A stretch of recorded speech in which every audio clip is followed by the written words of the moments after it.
the winds.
Muggy day. Sky's gloomy, air's all wet. Oh, man! At least let me finish my sentence. Ugh. Ugh. Cold, cold, cold.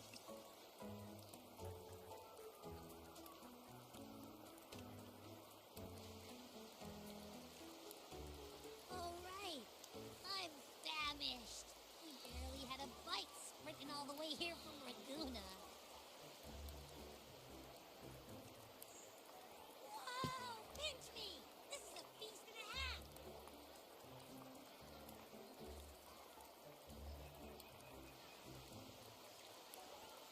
Hey, Grover. So, we did bring enough money, right? I mean, we kind of rushed out without grabbing anything. Oh, that. Don't worry, money's not an issue. Augusta made sure we're covered. All our food and lodging here in Septimon is billed straight to the F4's palace. But I think the owner might have overdone it a little. Ha! Better get used to it. You're the champ of the Great Aegon. And you know me. If food's on offer, I'll be a scoffer. Yeah, no leftovers, guaranteed.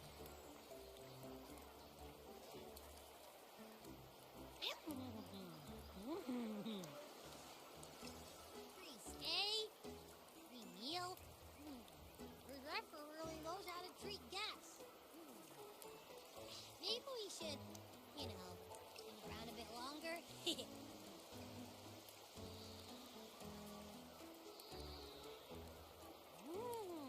This smells amazing!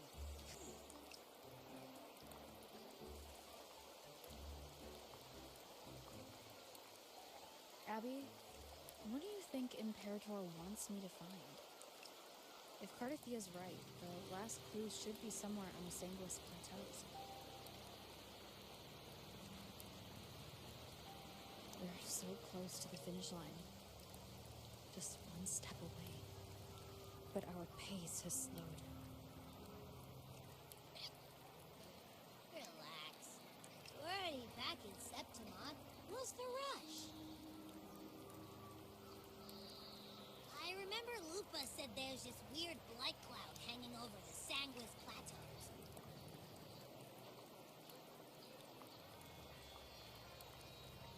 And when the high tide, or whatever, rolls around, all the gladiators go there to hunt tacit discords. Wait, is the high tide coming up soon? Biafra's invite did say something about a big hunt. That reminds me. Aren't we supposed to meet her today?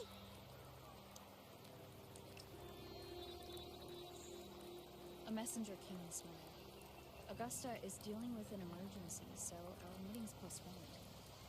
Looks like it'll be a while. An unexpected change. It's throwing everything off course. I don't like the feel of it. And why me for this hunt? If it's about the great Aegon, the messenger said none of the other gladiators were invited.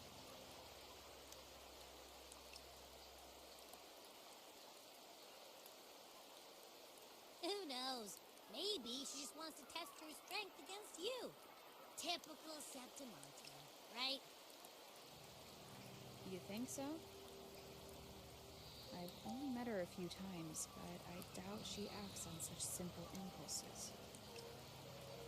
And as the Ephor, can she really thoughtlessly do whatever she wants? Guessed from afar, you possess eyes as clear as crystal.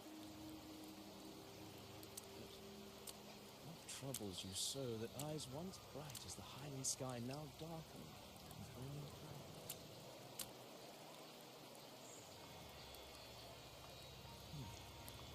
A warrior who walks the blade's edge does not falter over trifles.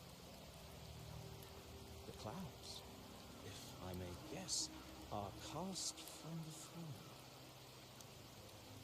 At the peak of Capitolini Hill, beneath the pale walls of the Ephes Palace, secrets lie buried. And the most intricate among them are those born from the pursuit of power. Even one as honorable as the Epher must learn when to be ruthless. In Septimon, a city forged in iron and blood, anyone who seeks the throne without knowing the cost is no better than a lamb marching to the butcher's knife.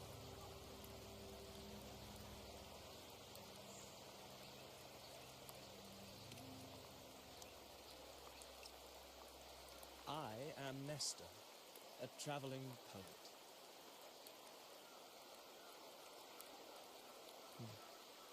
The rains in Septimon never seem eager to leave this season. So then,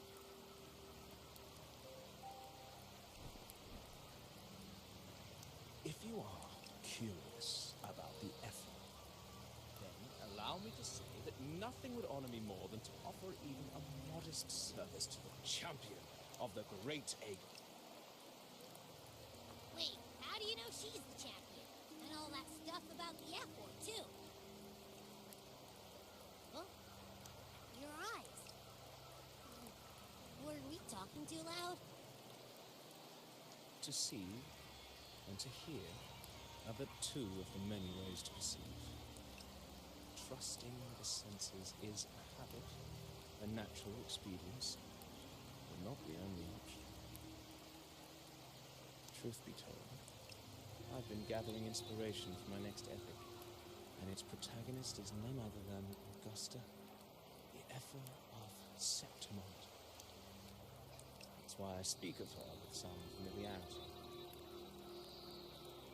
I have a feeling your tale with her will soon be written, and knowing more about those who walk alongside you is rarely without its benefits.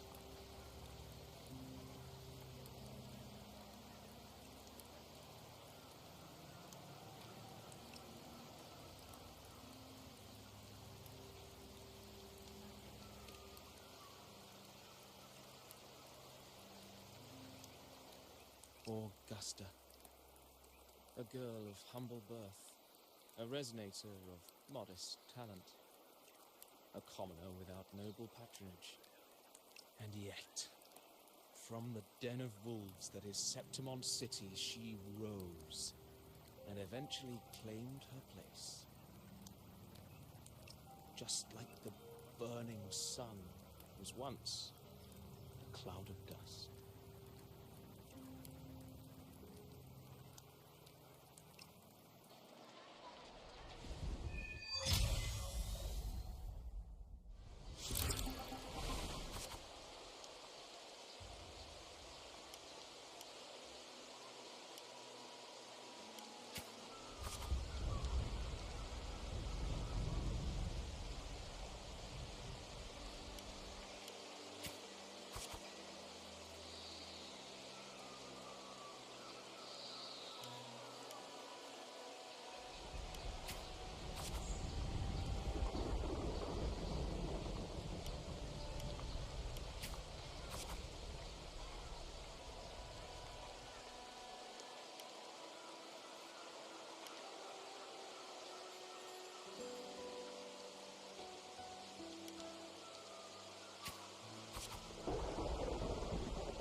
enough times, and you might eventually succeed. Should we call it resilience? Or mere stubbornness? Or perhaps, for a girl who has lost everything, there is never a solution. She had no one to trust but herself, and naught but a blade to hold. And yet, as the first stanza of an epic, this is nothing extraordinary. Since the lament across the scorched lands of Solaris, I've heard this story repeat itself again and again. Greatness. Yes, our era has certainly seen it. But true greatness is never found on the first page of a story. Courage, glory, and honor. Such immortal virtues have been etched in tablet and stone. They are never forged overnight. Light as a thread, elusive as the wind, they weave themselves into every twist of fate, tangling with every insignificant choice you make.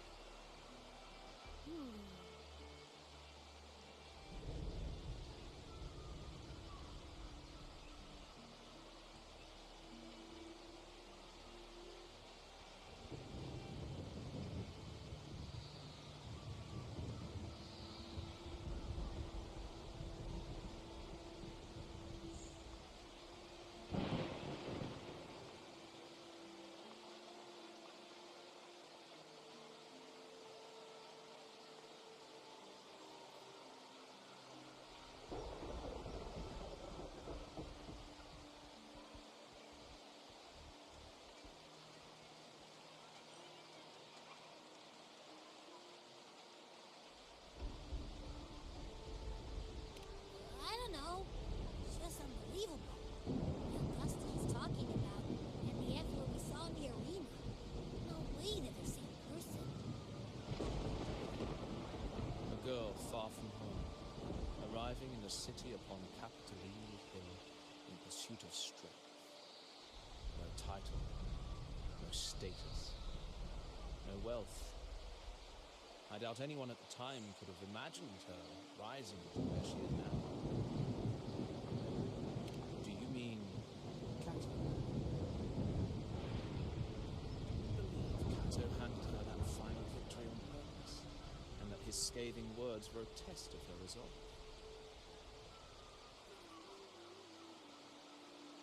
Then Cato must have been an idealist, to place his faith in a girl with nothing to her name. Now, why don't we keep this question in mind and see where the story leads us?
merely the rough shape of a short epic.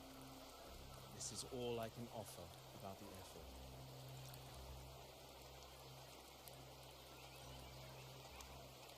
Now, as a listener, what do you make of my narration?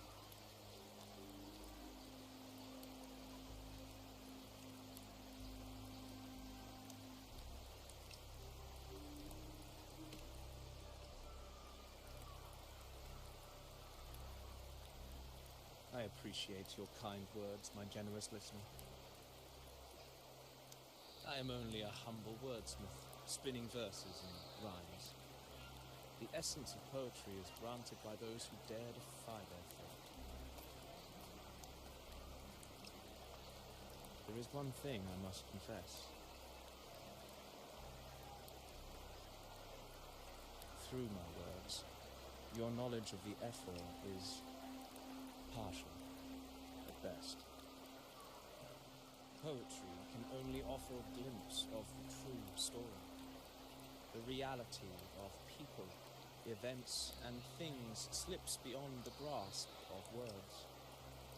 I do not belong in the pages of the epic, so I remain confined to the observer's gaze. I can imagine events and emotions unfold, but I cannot truly recreate them.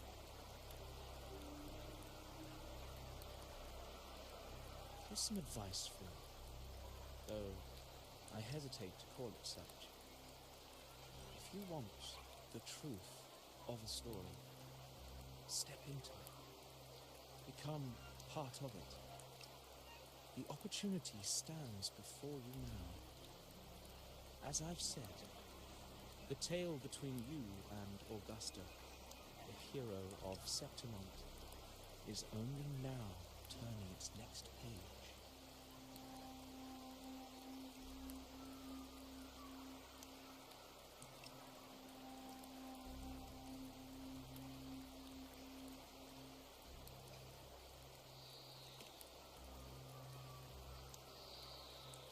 It's not difficult to see. Fate flows like the stars, tracing their course. Your destination is written in the steps you take.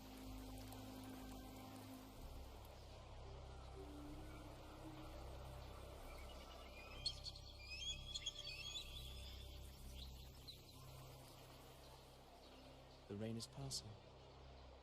I hear it ceasing its symphony upon the earth. It is time for farewells.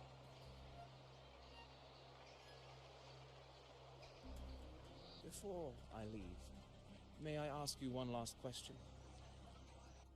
What is it that has lifted Augusta to the seat of power? What is it that makes a ruler?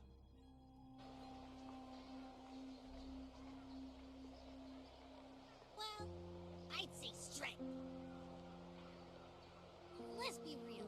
There's no way Augusta could have passed those trials without strength. Rover, what do you think?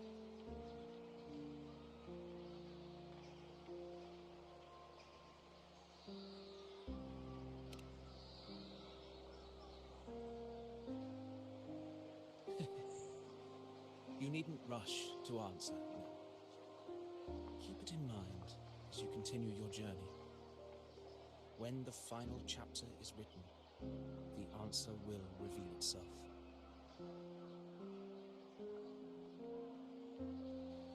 Farewell, my friend. Our paths crossed by fate and by chance. Soon, after this brief encounter, everything about me will be gone with the wind. But you, your epic continues.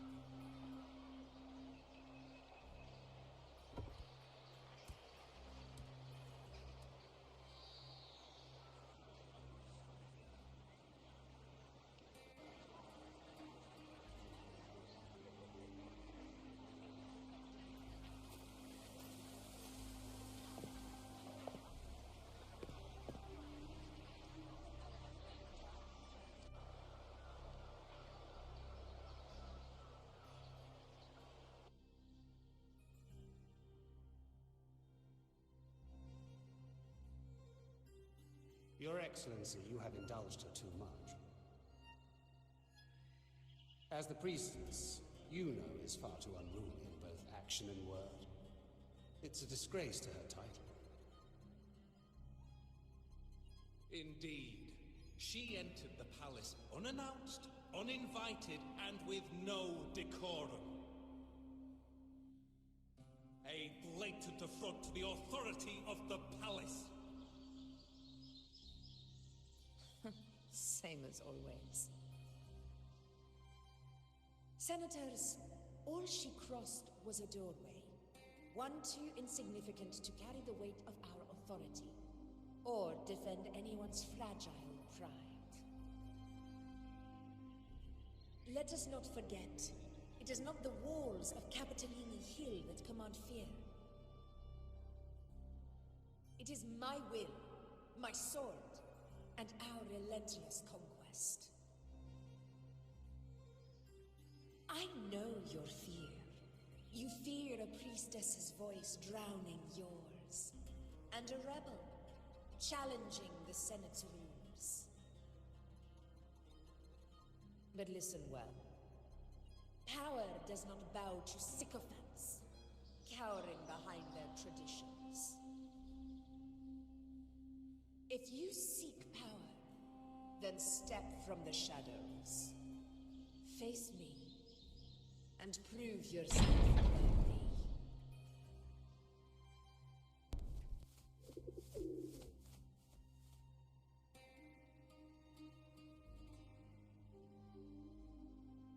Took you long enough, Augusta. Handling the senators takes time. You know that. Well, to keep our esteemed priestess from waiting, maybe next time I'll just leave them to their own devices. I'll make sure they record every detail of your feat, and relay it word for word to Grandmother Lilibet. Priestess Iuno, unruly behavior, left Tetragon Temple without permission, and trespassed into the Ephor's palace. I wonder, who will lose it first? Lilibet? Or you? Let those old foxes report me all they want. If they step into the tetragon left foot first, I'll shoot the left. Right foot first, I'll shoot the right. Hey, I'm with you on that one. The Senate should be reminded now and then that the Tetragon's kindness is not a reason to take Priestess Yuno lightly.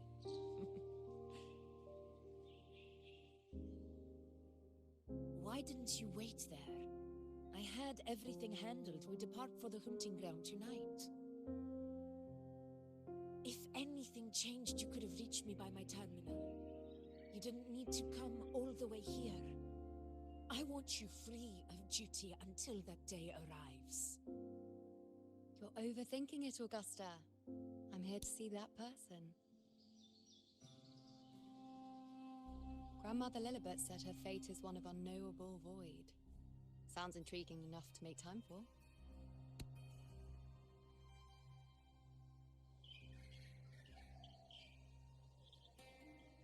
So that's it? Too bad. The ship from Laguna won't dock until tomorrow morning, and we'll be gone by then. Ugh, what a hassle. Patience, you know. The warrior has accepted the invitation.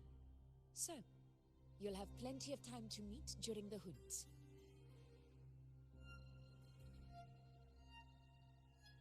Is there something else you want to say? I read Grandma Lilibet's Book of Prophecies. The hunt and our plan, neither end well. Are you sure we should go through with this? Risk does not trouble me. Peril simply requires greater strength. But really, when did you start caring about the temple's traditions?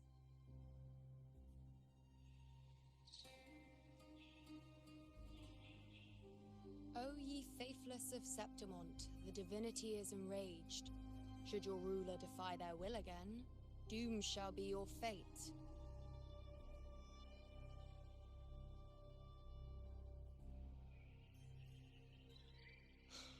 Lately, I've been hearing murmurs from the nobles again, about the ancient prophecy from Raguna. I will admit, those words once carried weight. But when our ancestors crossed the waters and climbed these hills, Raguna's divinity didn't get a seat on the ship. And the priestesses all said the prophecy was incomplete. Only the hero of heroes, wielding extraordinary power, risen from the dark tides, shall bring eternity to Septimont. Then shall the waters quiet, the tempest still, and glory return with the blood of the old king. Do not forget, this is the other half of the prophecy. Fabius, Attilius, Valeria, one after another, these heroes have saved Septimont from the brink of ruin. As long as a hero stands, no disaster can break this eternal city. What if this time is different? What if ruin is our fate? Then I will sever that fate with my blade.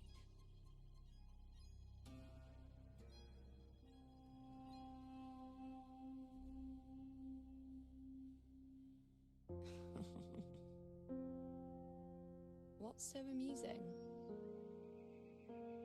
So, the fearless priestess Iuno can be frightened after all. But it's fine. If you're afraid, don't push yourself. I can handle this alone.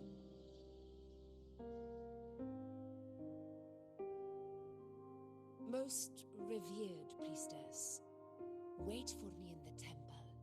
I shall return victorious. Frightened. Me? If anything, it's you, trying to shut me out and face it alone. Fine. Go ahead. You'll come back to me sooner or later. That I can't deny. I knew it. So you do need me for this hunt. Thank you. You know.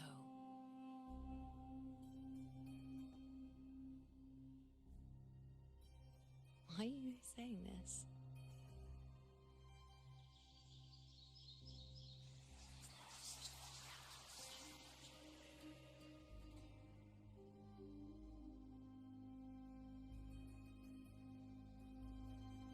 The storm is coming.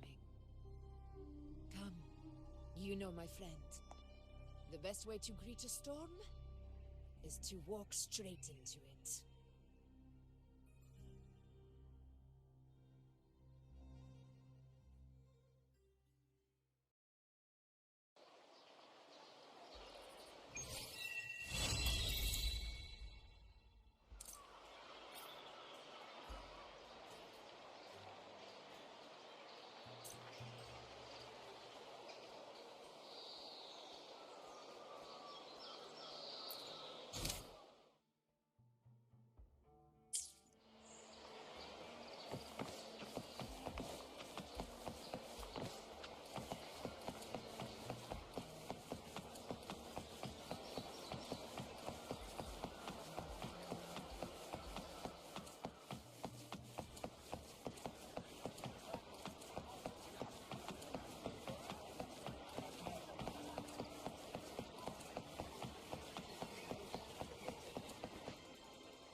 Ooh-wee. Sure is a beautiful day. So, any news from the F4 rover? Or are we still chilling like we've been for the past few days? Good day, Madam Rover. I am Damien, an attendant in service to the Ethel's Palace. By direct command, I have come to deliver you Her Excellency's personal letter. It concerns a matter of utmost importance.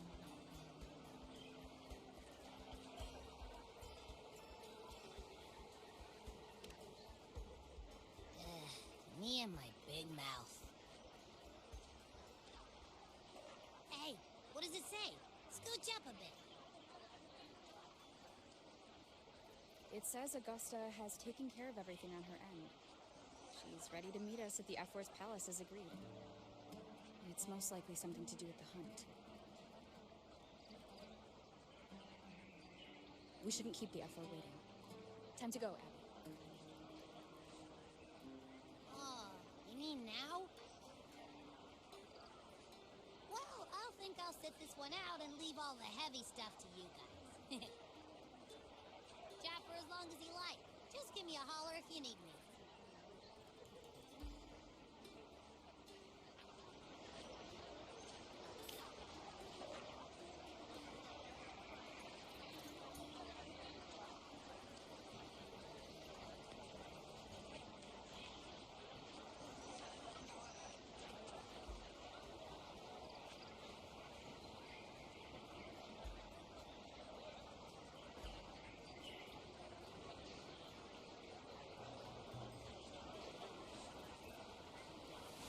This is a testament to my connection with the world around me, and it's very much my companion now, bearing witness to everything I've experienced on this journey.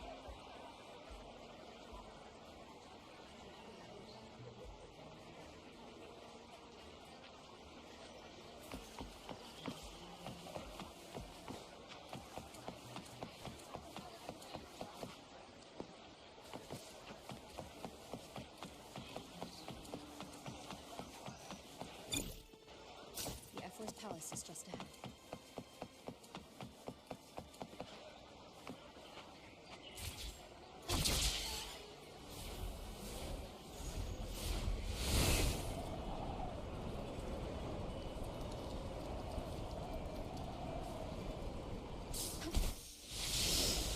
Looks like Augusta's already taken care of everything.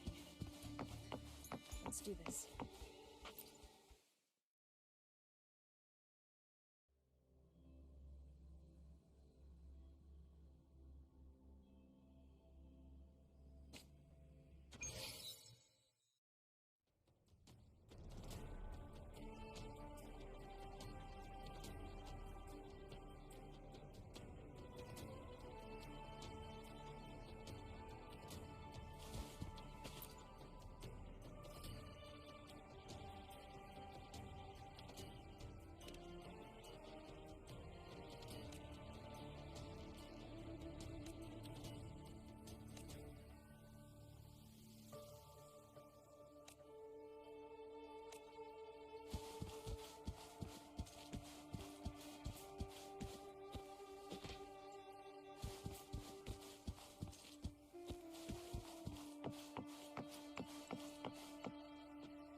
challenge, but your performance far exceeds what I had imagined.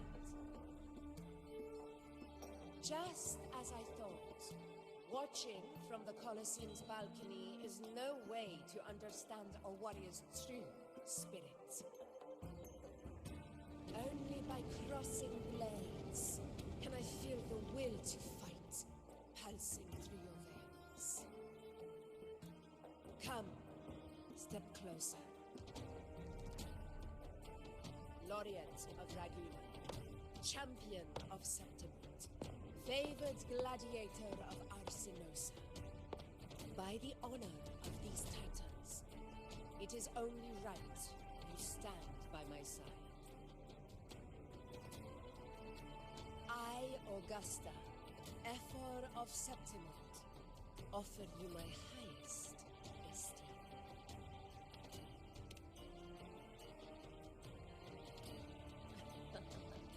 Simple and efficient. No need for pleasantries. Here we let our blades do the talking.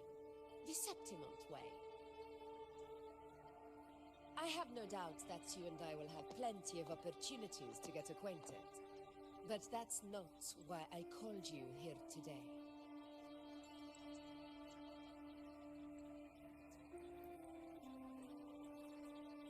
On my behalf, and that of the Ephor's Palace, I extend my deepest apologies for failing to keep our appointment.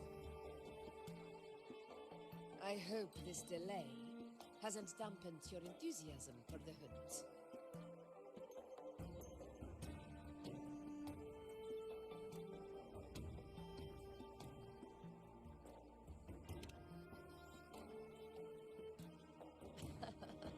Tolerant and strong, just as I've heard. Virtues of a true hero.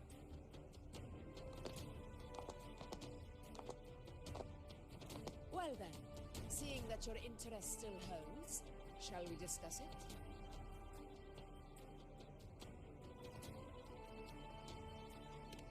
The hunt. In Septimont's long fight for survival, it holds profound significance. It is both honor and duty. For 100 years, countless gladiators have taken up the hunt and met their end in glory. It is no exaggeration to say that the blood of gladiators still burns in every inch of the Crimson Sanguis plateaus. Our ancestors built the defenses that line those grounds. To this day, they stand as the front line of Septimont's resistance against the Dark Tide. You've surely noticed the lingering blight cloud that hovers over the Sanguis plateaus. Since the first Dark Tide outbreak in Rinasita, that place has become a breeding ground for its horrors.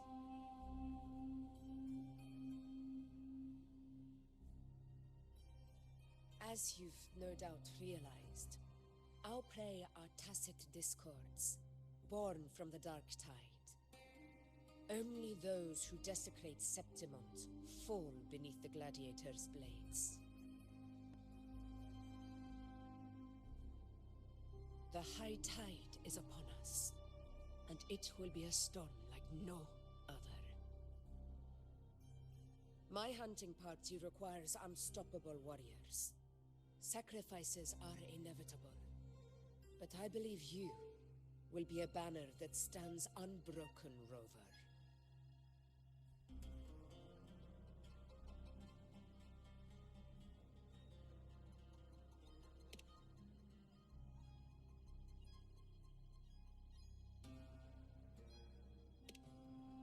I share your sentiment. Septimont takes pride in its many remarkable gladiators. But you are exceptional. A grand hunt awaits us, and my warriors and I long to do battle alongside a fighter such as yourself. Of course, the will of the extraordinary deserves to be heard. I'd like to know your thoughts on the matter.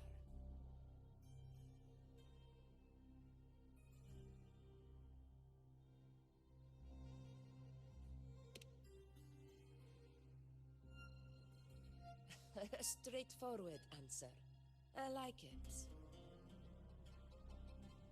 As for this goal of yours...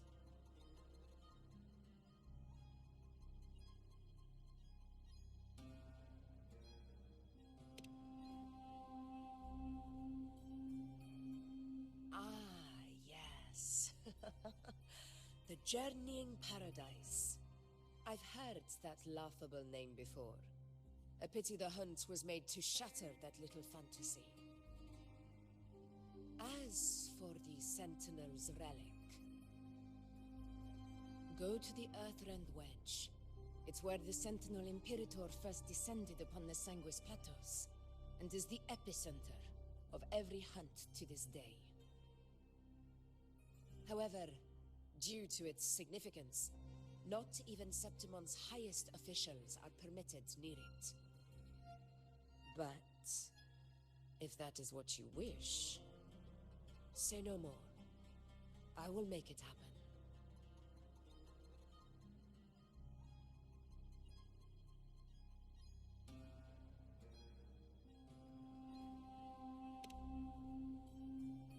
The trust I place in you stems from your recognition of my character.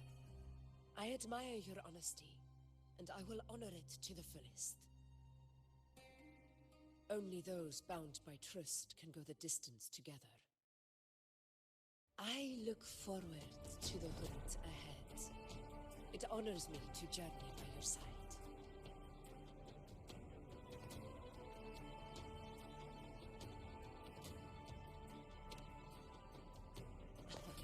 Patience, my friend, is the first step to becoming a hunter.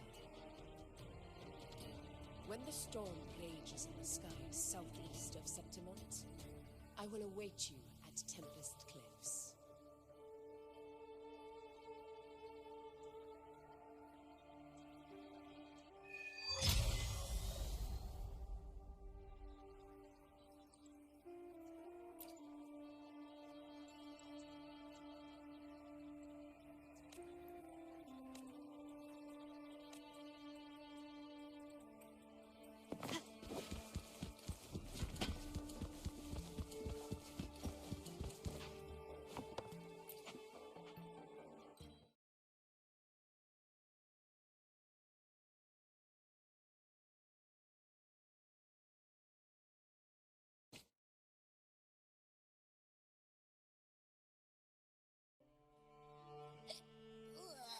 Can't eat another bite. That's another full stomach for Abby. Huh? Hey, Rover? Look, over there.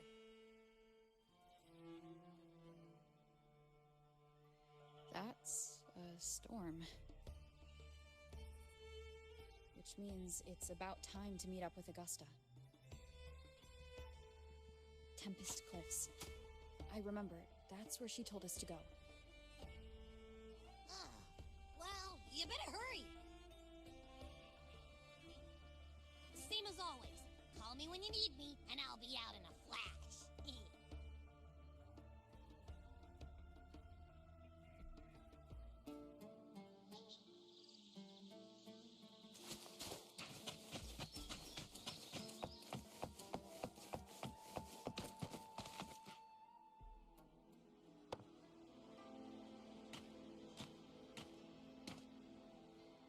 This should be the right way.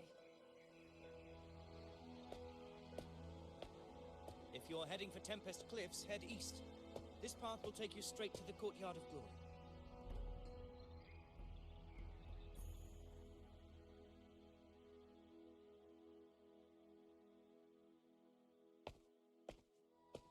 Or perhaps, would you care to travel with me? After all, we share the same destination. Your reputation precedes you, Honorable Rover.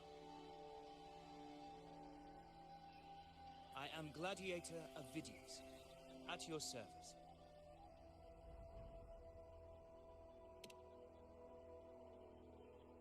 Gladiating and hunting are the very pillars upon which the glory of Septimon stands. I believe no gladiator would refuse such an honor if invited.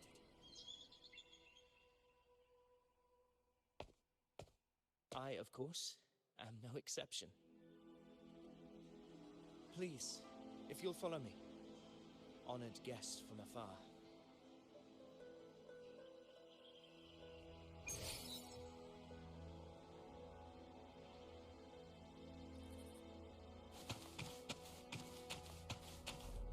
Augusta spoke of the great surge we are about to face. The F4 speaks the truth. And this year's high tide has come later than usual, which bodes ill. It's a shame even the sharp ears of the Senate could not chisel through the high walls of Tetragon Temple to hear the whispers beyond. Is this an auspice of calamity or a prelude to a new legend? Only time will tell.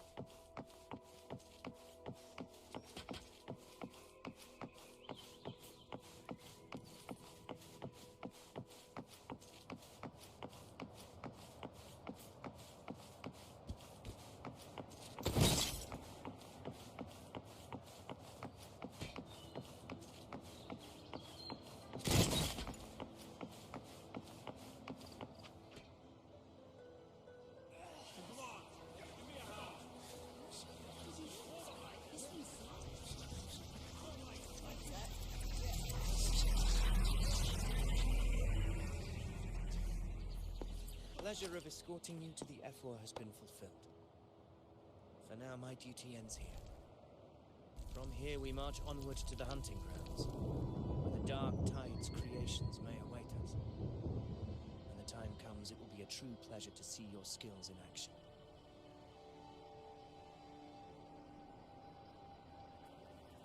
Happy hunting.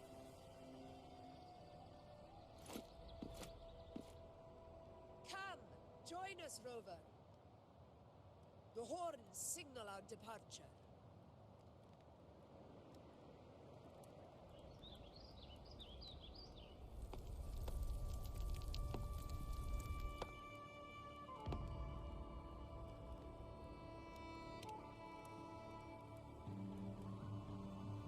Precisely. These cliffs mark the opening of our campaign.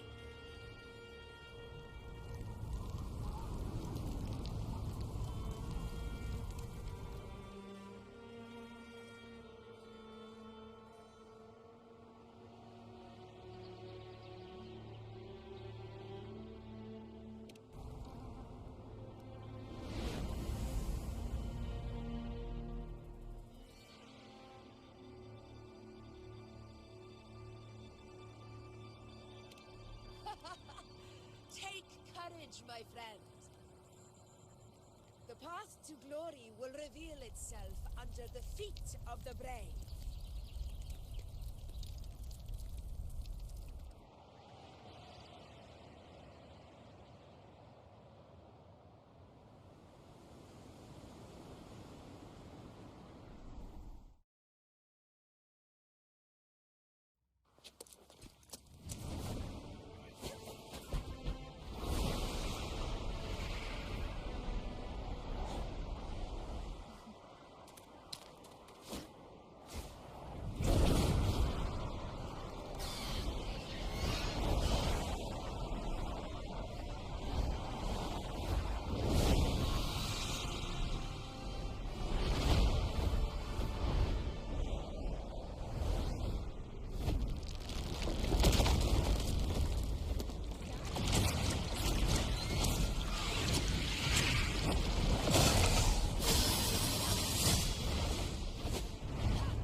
Leave it to me.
sound? It's from Hornet. An echo. It's signaling we retire for the day, that's all. Augusta, time to bring your party back to the Hunter's Den. Of course, priestess. Your arrow couldn't have come at a better time. Seeing that Rover is here, I'll take that as a compliment.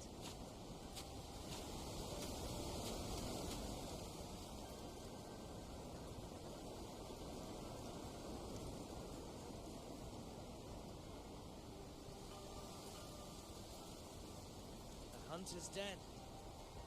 Busiest gladiator encampment across the Sanguis Plateaus. Nearly every hunter passes through here on their way to the hunting grounds.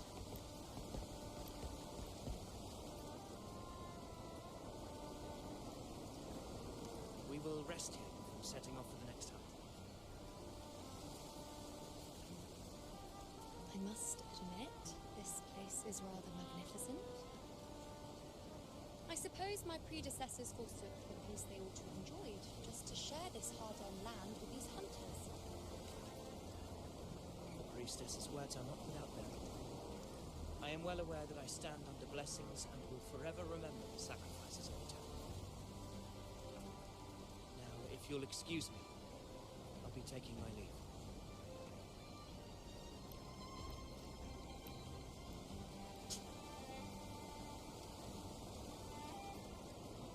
Though we've already met, I suppose a proper introduction is in order.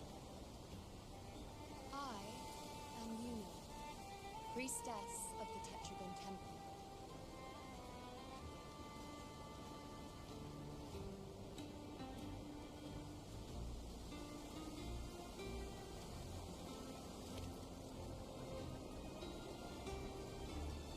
Well, aren't you caught up on things? What you say is true, though I've long since grown tired of such affairs. Come now, Rover. Surely you can find me something more interesting to occupy my time. For instance, the hunt. Quite frankly, when it comes to dealing with the dark tide, none of these gladiators can hold a candle to me. Ha! Look at those looks. I've seen them all before. What can I say? When you're as dazzling as I am, jealousy tends to follow. I'll be making my way back, Augusta, lest my shine rather sting the eyes of certain people. If you find yourself with free time later, consider visiting me at Tetragon Temple. Not every outlander is granted access to its sacred halls. Make the most of it.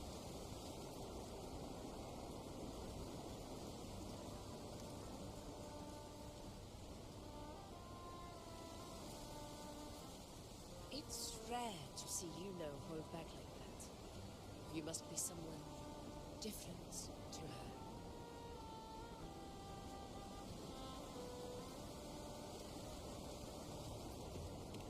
Perhaps we do share some common traits. Don't let her unruly side fool you. She is as dependable as they come.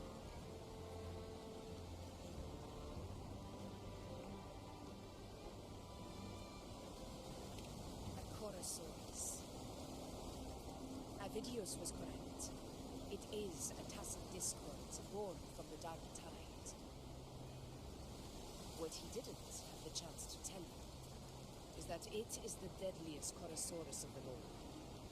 We call it Tyrannos, the vanguard of the dark tide that rides a surge to reach our lands. The Threnodians' attempt to plague Septimont never came to fruition. But do not mistake that for victory. Our enemy will not bow so easily.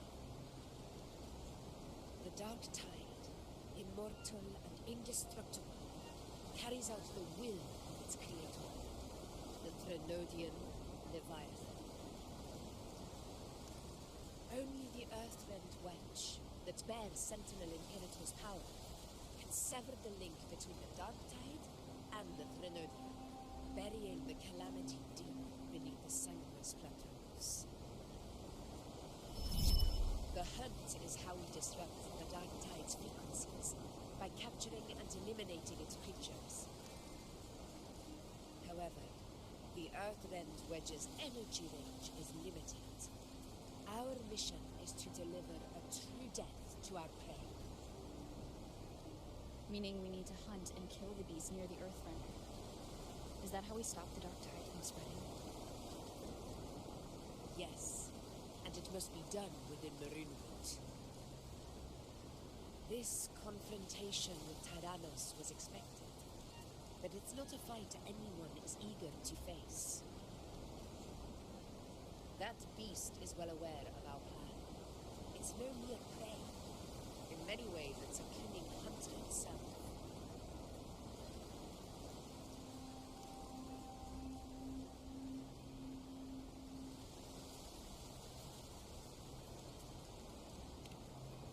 Now, we wait. We wait for it to enter Maroonwood. The real hunt begins when the beast's hunger drives it to violence.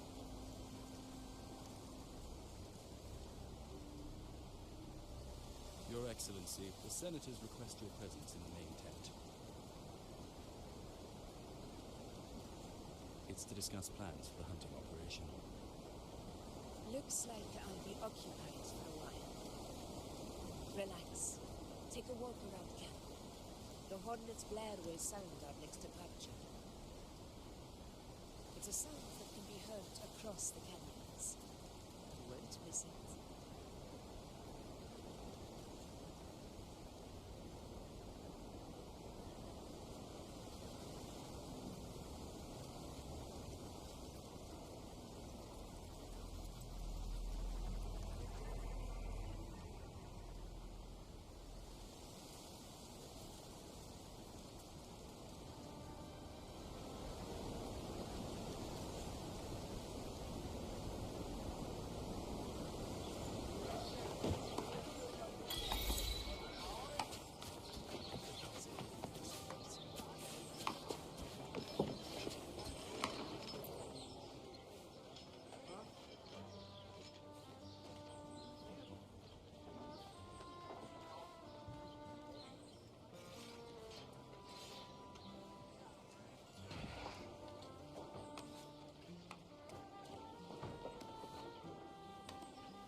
At an unprecedented scale.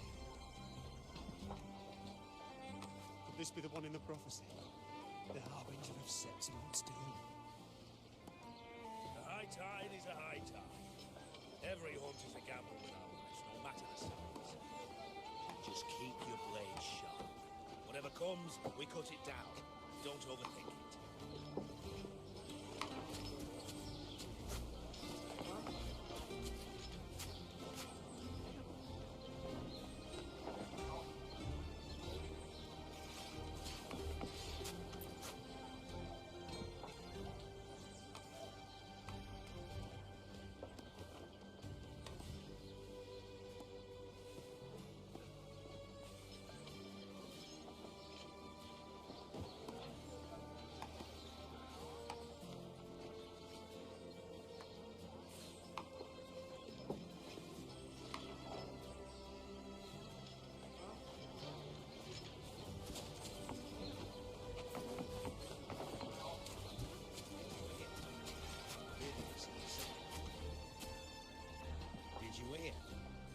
Idiots in the Senate. Power struggle. Nothing new. But going up against Augusta is a steep hill to climb. Without a strong forte, Augusta's strength was always at her limits. She lacks the extraordinary power mentioned in the prophecies. Hard to compare her with a hero of heroes how Augusta operates, Ovidius wouldn't even have risen to prominence if she hadn't allowed it. That kind of grace is the mark of a real ruler. You mentioned visiting her at Tetragon Temple. Got a bit of free time. Might as well pay her a visit.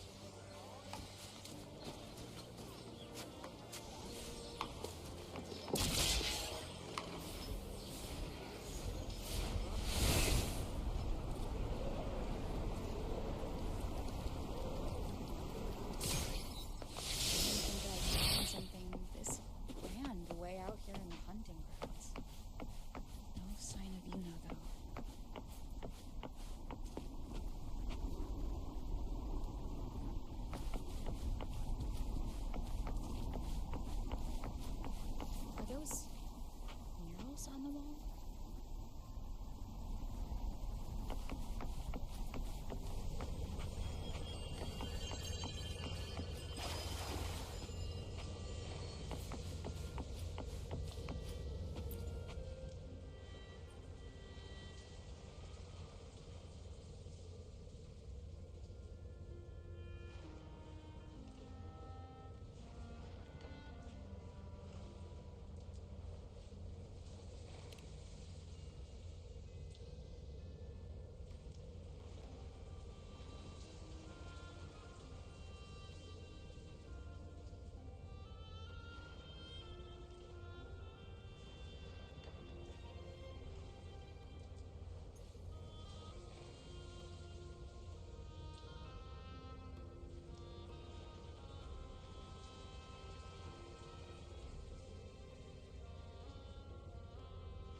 Good day to you, Madam Rover.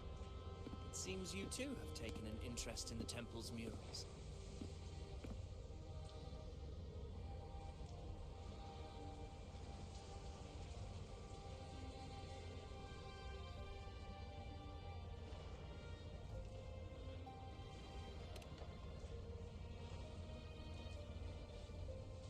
They are the works of past priestesses. They depict prophecies glimpsed in the sacred flames. Ones already fulfilled. Ones yet to come. In any case, all these murals point to two prophecies of importance. The first is a Ragunasi prophecy condemning Septimon's lack of faith in the Sentinel. Hear this, O faithless ones of Septim. The divinity of the high heavens has grown enraged. Should your monarch once more stand in contempt of their will, annihilation shall be your fate.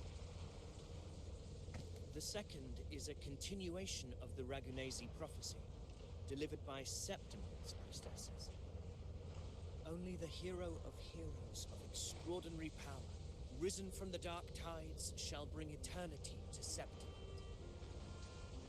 Then shall the waters quiet, the tempests still, and glory return with the blood of the old king.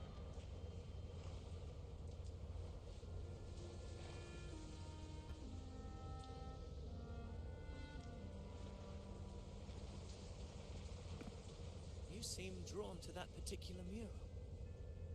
It tells of a calamity yet to come. And, as always, the hero of heroes, who shall rise among us to turn the tide of fate. Yet the identity of this hero remains a mystery. Coincidentally, much like the absent part of this mural, the prophecy of our victory over the coming disaster remains untold. Whether the priestesses can't foresee the fate that awaits, or whether the true prophecy is meant to remain hidden, is indeed a question worth pondering. Our would-be hero of heroes lost in daydreams again. What is it this time? Staring at an empty wall? One day it will bear your name.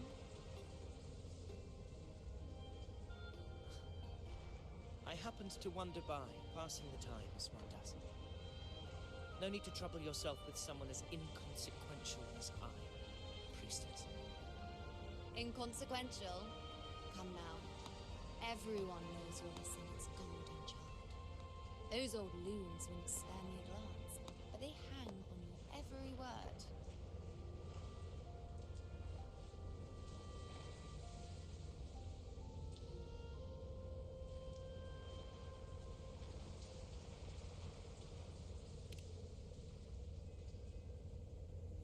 Have you been waiting long?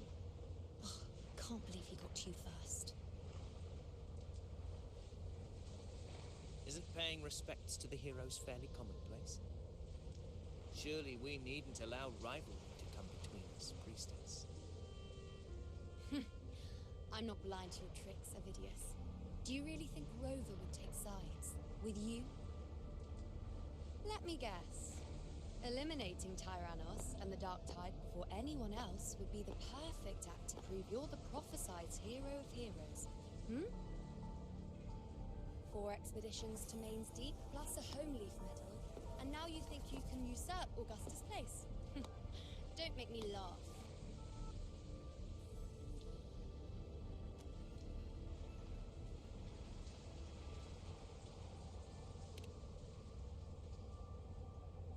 Read the room, will you?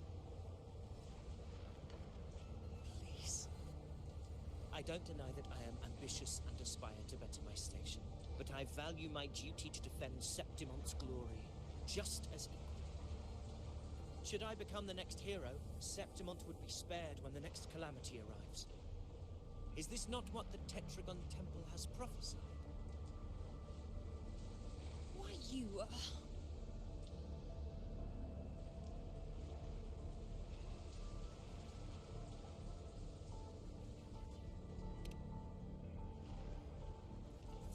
She possesses many qualities worthy of a hero, but she lacks the extraordinary power mentioned in the prophecy. As a resonator, Augusta offers nothing special. Yet throughout Septimont's history, every hero of heroes was born with extraordinary gifts. She may have the strength to wield a sword, but I doubt her ability to endure pain and the slow, wearisome passage of time like other resonators. It's a pity that in a city built on prophecy, Augusta is a disruptor of the rules. I assure you, priestess, I will not act from the shadows. If Augusta seeks a fair challenge, I shall honor her with the respect she deserves. Priestess, Rover, I beg your leave.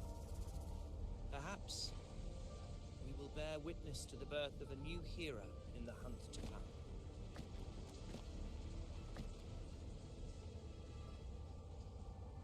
Well, there you have it. That's the gist of it. Finally, some time together, and now it's all ruined. I don't understand. Given Augusta's prestige, the Senate has no real advantage in seizing power. What's their angle?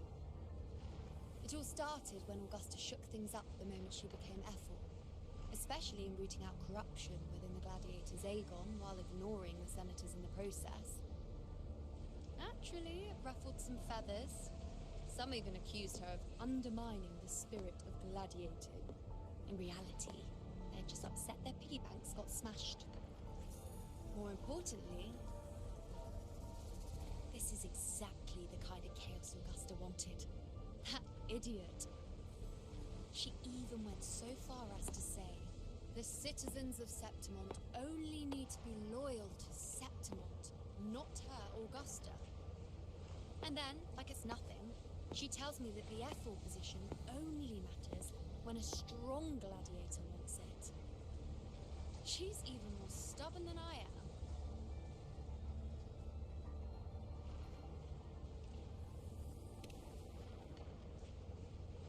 Now, why would I be worried about that? I'm sure you've seen her sword. The inlaid blades are trophies of every gladiator she's defeated.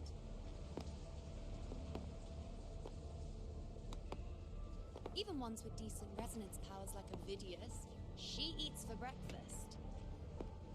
Though Ovidius makes me rather uncomfortable. It's got nothing to do with his stance, it's more of a hunch. Something about him feels unnatural.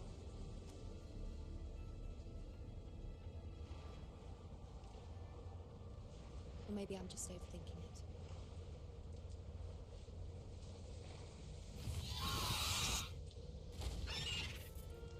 It's the Griffrax. It appears our prey has finally come out to some fresh air. We'll meet again later. But next time, I'd like your undivided attention. No distractions,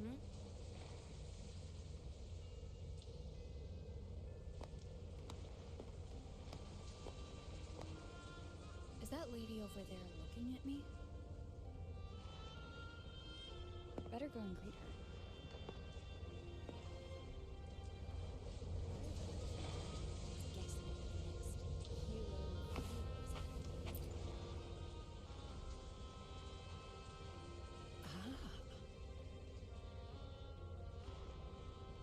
We've been expecting you, roving hero. I see. A void. An unknowable. Worry not, my child. A void is by no means nothingness. Follow its guidance and let it lead. It will open the path to boundless possibility, guiding us through the fog to shores untouched by any before us.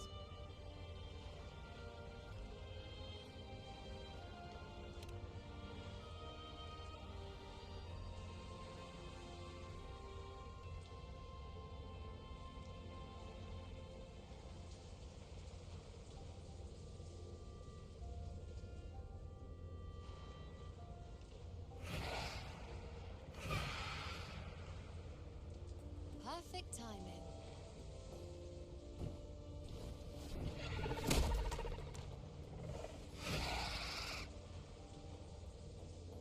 I'll stretch my legs a bit.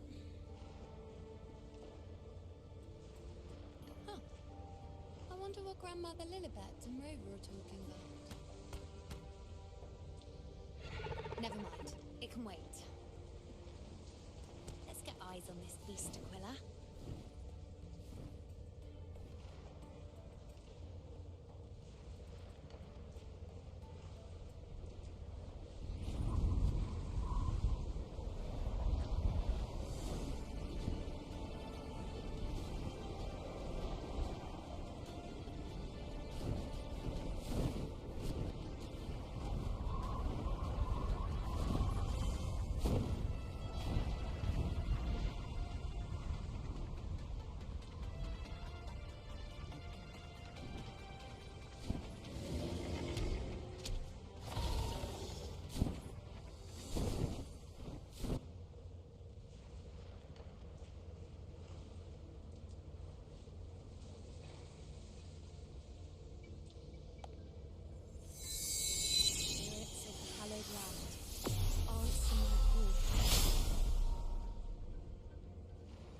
the eternal sacred flames grant us boundless sight.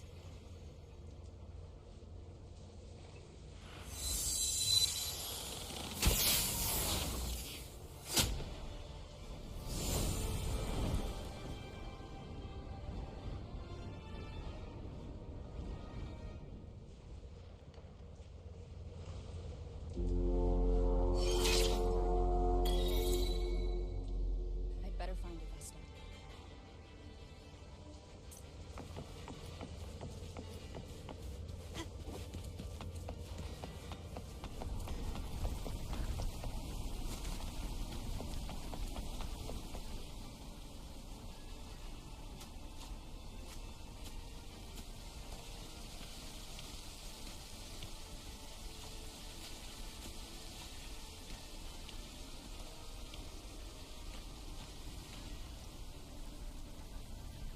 Over there, behind that cliff, is the Earthrend Wedge, a relic of Sentinel Imperator as ancient as these lands. The destination of your journey, my promise to you, our share of game.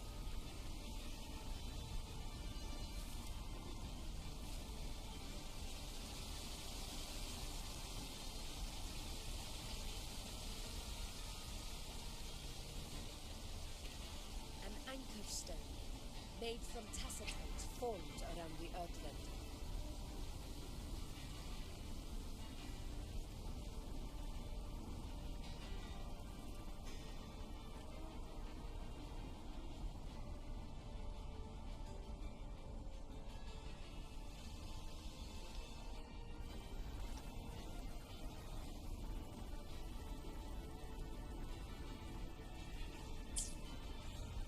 It contains a fraction of the Earthrender's power.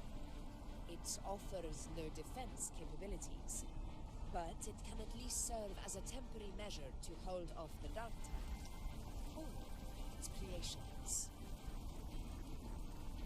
We need to deploy 3 of these in predetermined locations across Marinewood to generate a force field. This will drive the Porosaurus to the Asphodel Barrens in the lower levels.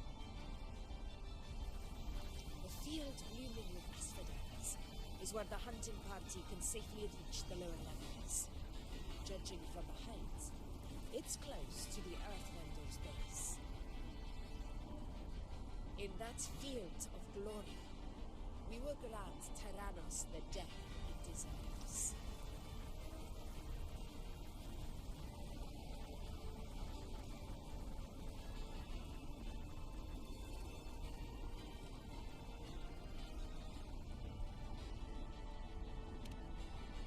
Tyrannos' calling card is the vanguard of the Dark Tide. Our prey isn't exactly known for playing by the runes. The Runewood lies on the other side of these cliffs. That beast has reasoned we're likely to take to the skies on reflexes, and has laid an ambush, waiting to drag us down into the abyss. A Porosaurus that knows how to set a trap, waiting for its hunters to walk right into it. Quite an interesting opponent. Gladiators, march with me to the hunting grounds. Let the sacred flames ignite your resolve. The enemies of Septimon shall bear witness to our might!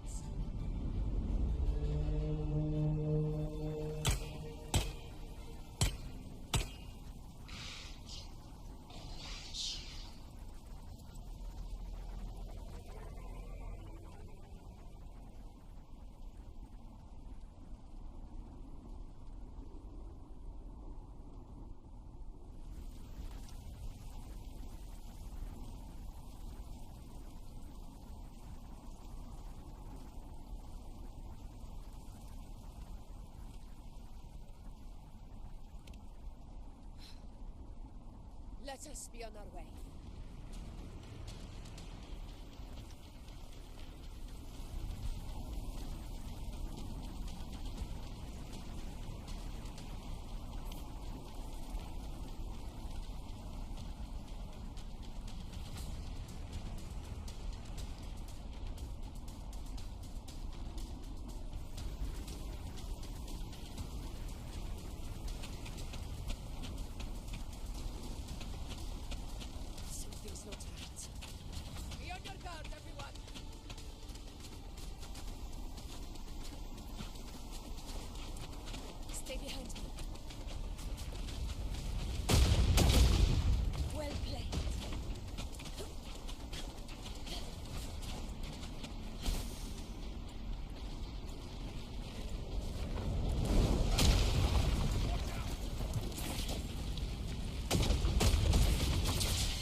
Take a response team and get that anchor obelisk functioning.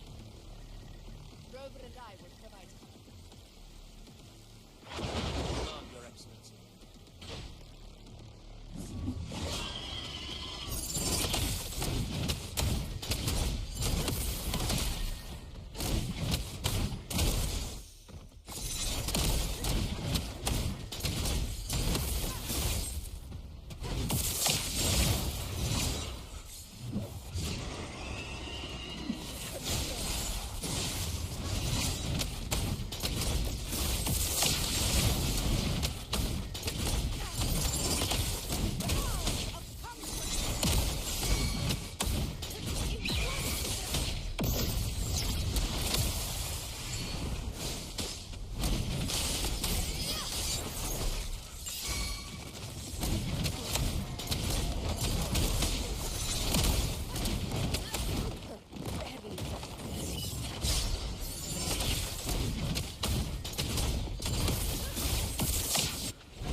Over to join them.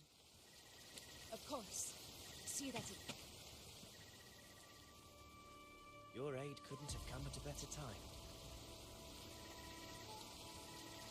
We were just about to insert the anchor stone into the obelisk.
Excellent work, God.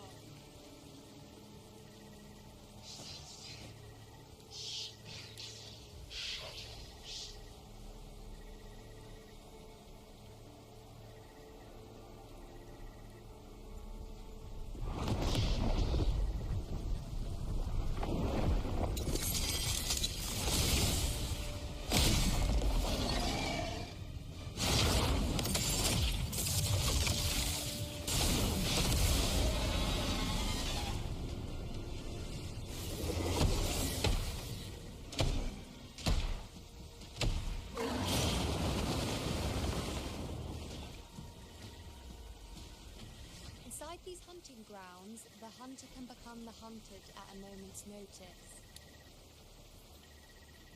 Think that beast is running away. Just a trick to throw us off. Let Augusta humor its little performance. Beasts who think they've won are always the first to die. Let her handle the Chorosaurus for now. We have more important matters to take care of.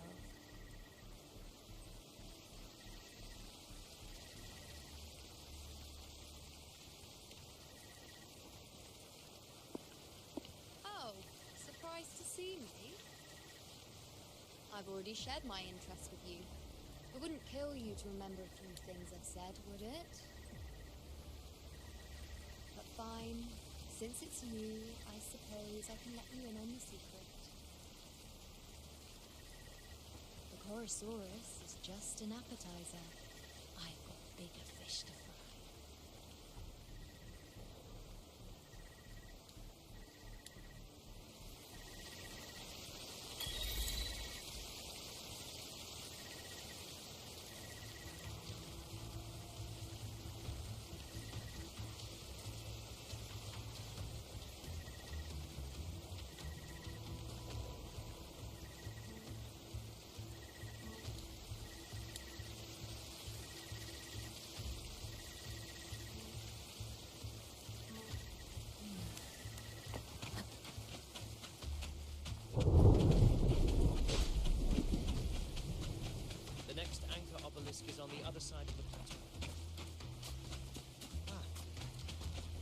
timing, my dear priestess.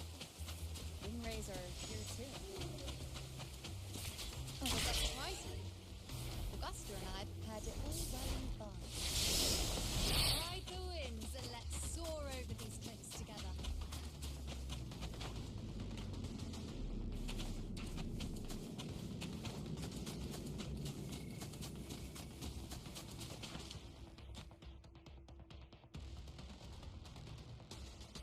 We've lost sight of Augusta and the Chorosaurus. Let me see your tongue, Rover.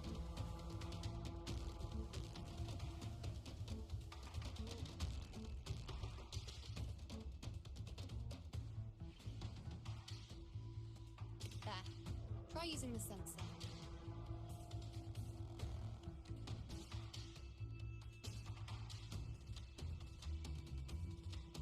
You catch on quickly. My resonance power can reveal hidden traces of the dark tide for a short time. With these markings, be it Tyrannos or Tyran whatever, nothing can escape my eyes. Yes, you're not wrong, but the beast also has its eye on them. A sly enemy like this won't play by the usual rules. The more cautious we are, the better. Ha! So it is heading for that cave.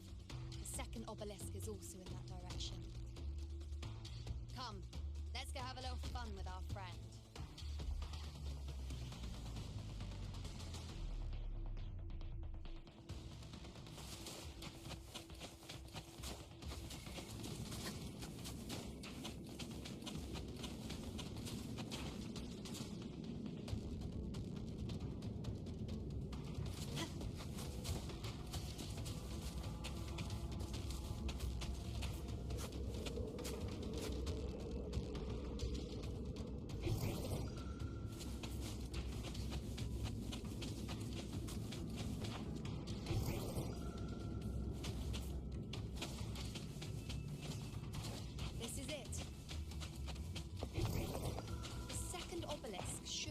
Mind the tussle.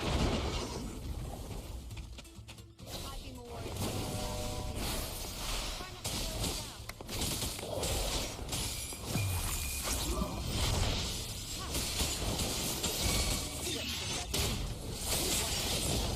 Moment of resonance.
Augusta.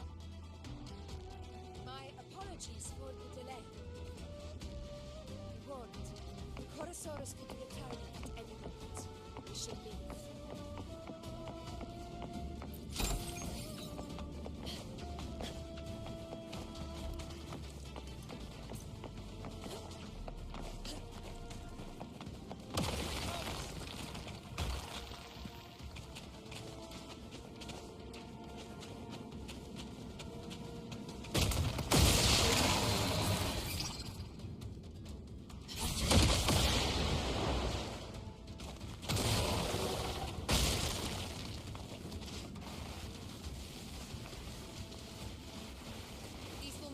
seem solid enough for a quick pause. Uranus will not rest until we are prophecies. Up there to the left. That stone seems to be Get down, Rover. On the right, be so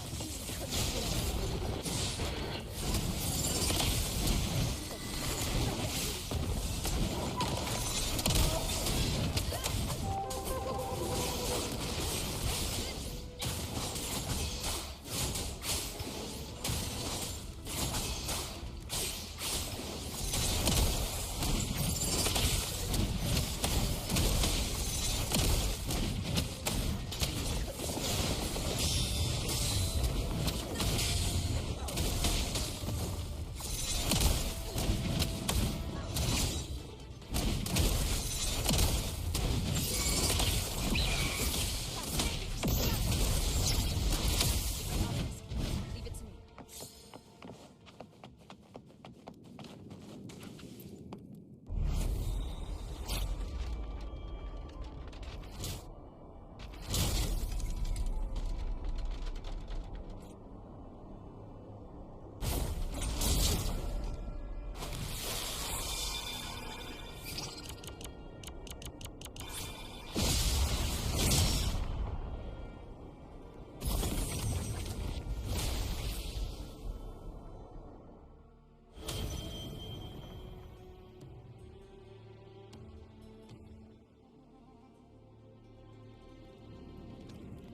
Splendid.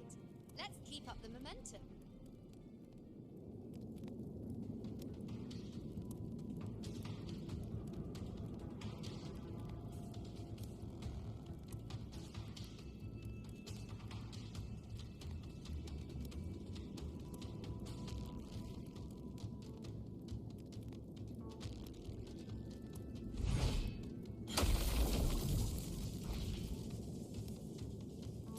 famous power.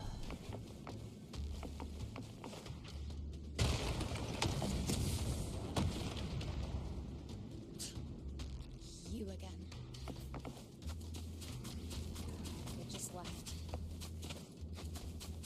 Should be the anchor obelisk doing its job. Or perhaps it's up to something more insidious.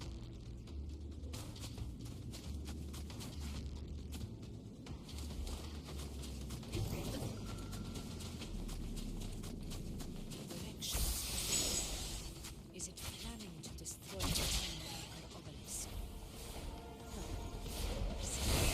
Fuck. Is that vision? Could be walking into a trap. Makes for a fun challenge. Videos.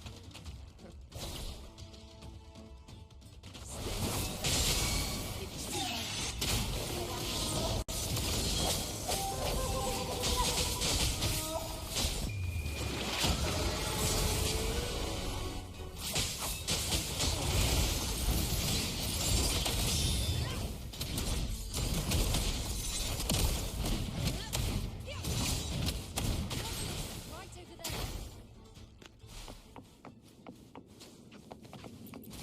Cherish every game.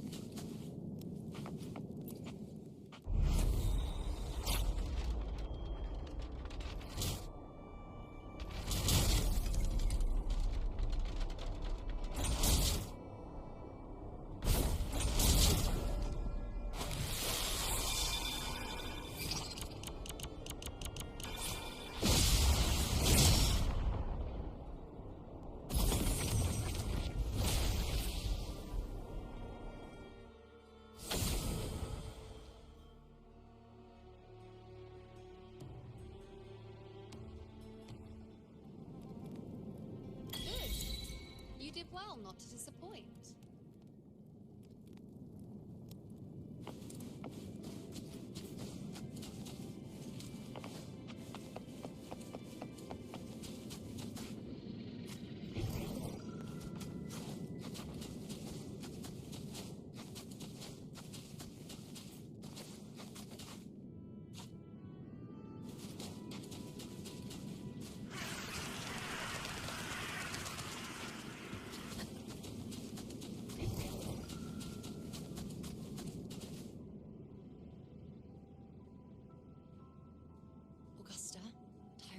heading for the Asphodel Barrens. The net has been cast. It's time to reel in the prize.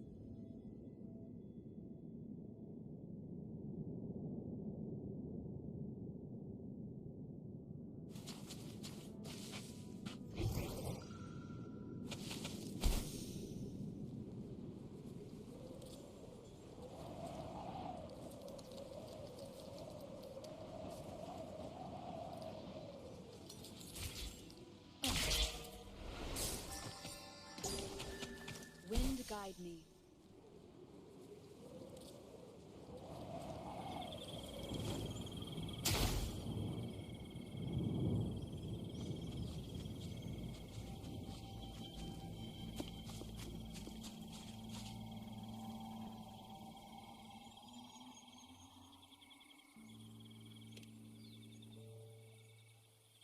A field of corpses. Horrifying, isn't it? This is Tyrannos' birthplace. A kingdom of brutality, and the beast is proud of it. Every hunt before this, it was here that we met our final battles. The gladiators went to great lengths to drive the Dark Tide's creatures into the Asphodel Barrens. Likewise, their prey were just as eager to bait their hunters here. This is destined to be an evenly matched game of life and death. Hunter or prey. Only the one still standing gets to decide.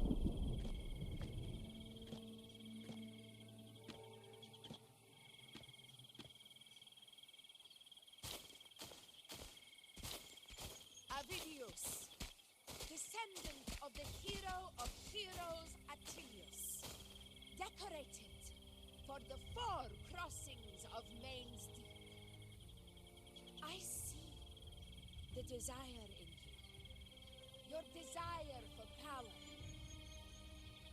Yet if you wish to be my opponent, then this level of resolve is far from enough. Forward. Let your ambitions burn even hotter.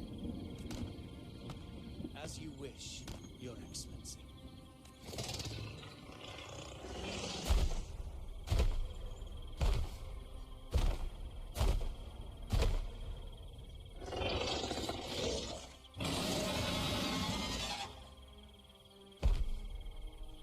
Finally, some fun for a change. Come, you need only to stay at my side, Rover. Rest. This is a matter between Augusta and Avidius. We shall not intervene for time.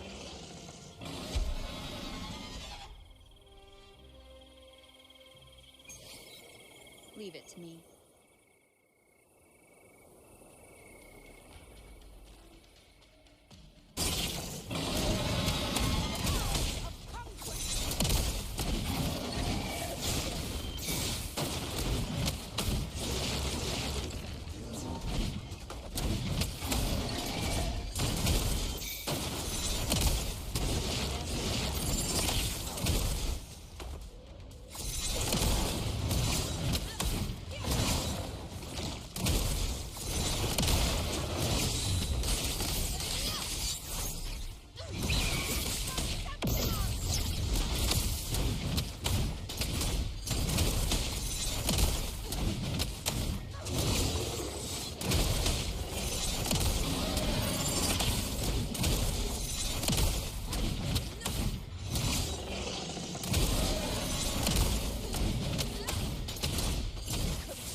going after it. All this effort in setting this trap. This gift of ours, it better take it. Nice and obediently. Over there.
What was that about?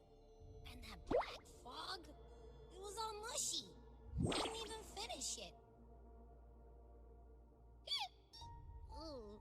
Oh, boy. Did I take a huge bite out of that one? My head's gone all swishy. I need a quick timeout.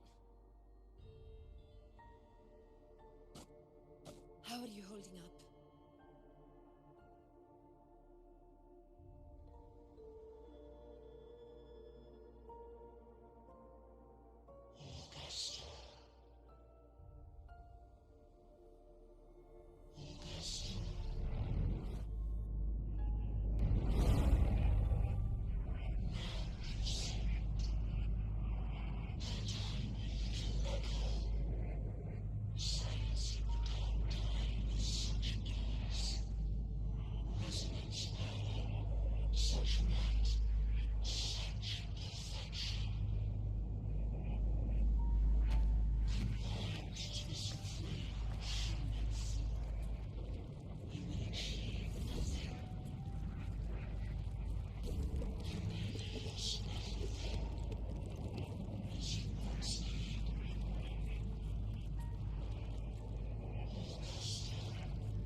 Augusta.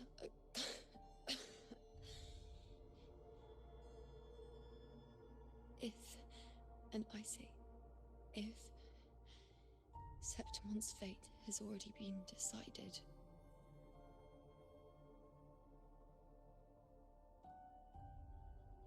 would you continue to fight?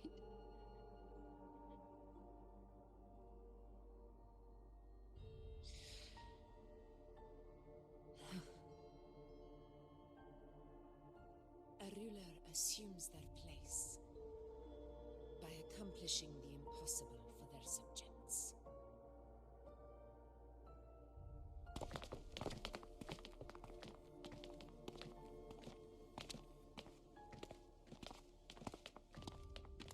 It isn't safe here. I'll lead a team and escort everyone to a temporary camp not far from here. But before that, I must ensure no one is left behind. You go ahead, Rover. I am entrusting Yuno to your care.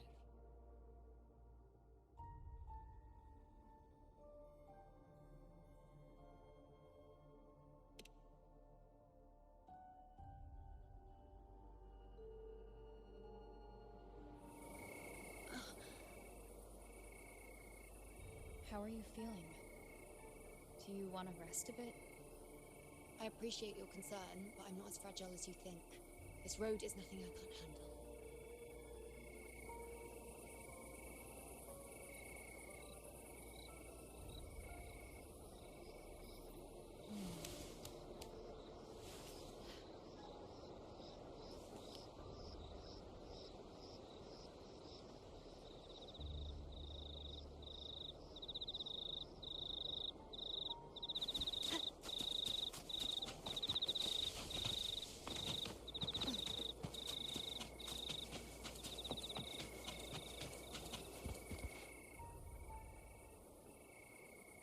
You can set me down here.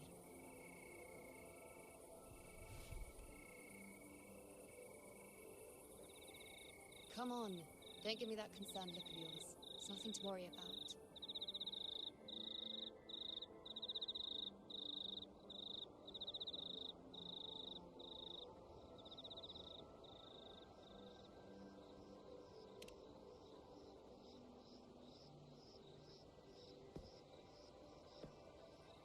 Wait. You have questions. Don't pretend you don't. Well, spit it out. It's only a minor injury. I can manage.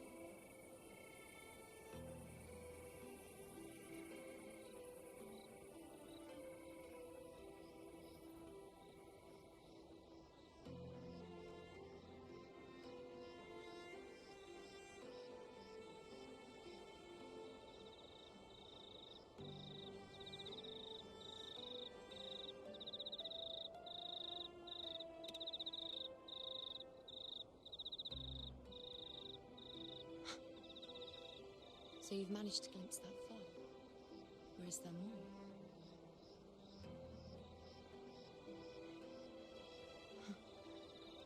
Just how many more surprises do you have for me? But I suppose only you could manage something like that. Grandmother Lilibet, the head priestess you met at the temple, once spoke of the unknowable void that is your fate.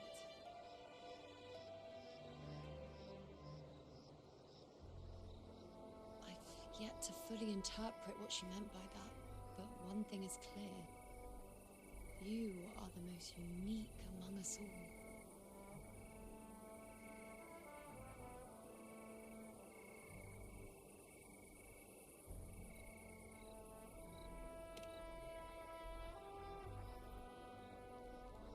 They were, as I once perceived through the sacred flames, the fate of Septimont.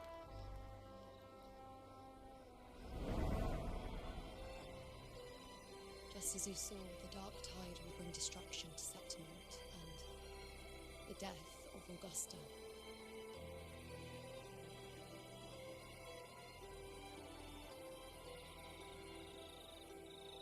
I don't know whether Raguna's predictions are actually true, but fate has given me no response but sorrow.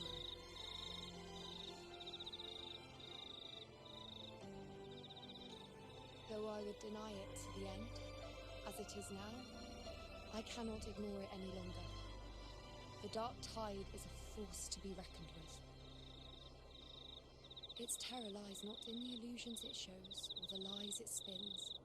Rather, it uncovers the parts of us we hide the most carefully, the parts of ourselves we least wish to face.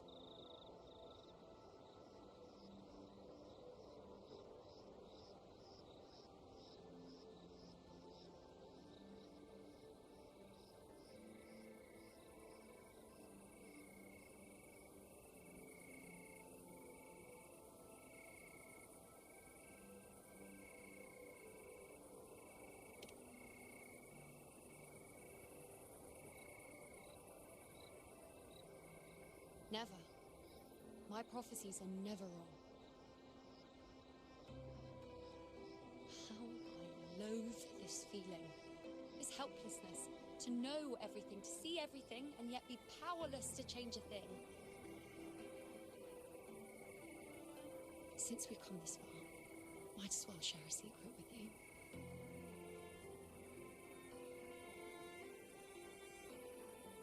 The you know you see before you can no longer see the threads of fate. I gave up my ability to peer into fate in exchange for the resonance power to resist the Dark Tide. Why? Because I refused to be fate's obedient puppet, bowing to its whims and letting it dictate my every step. But in the end, despite all the sacrifice, we still couldn't escape its grasp.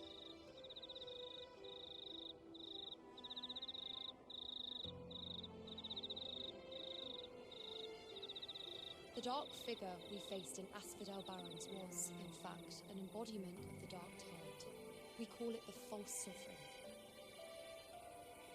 Unlike other Dark Tide creations, it can devour and reshape the scattered powers of its maker. I'm unclear how things will unfold.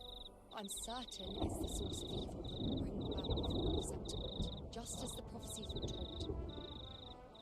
Before this hunt, Augusta and I investigated such Dark Tide irregularities at the Sangris Plateaus. We then formed a plan to take advantage of the Sovereign's nature, using the Chorosaurus' bait to manipulate its imperfect form. Maybe this way we can rewrite Septimund's tragedy before it even begins.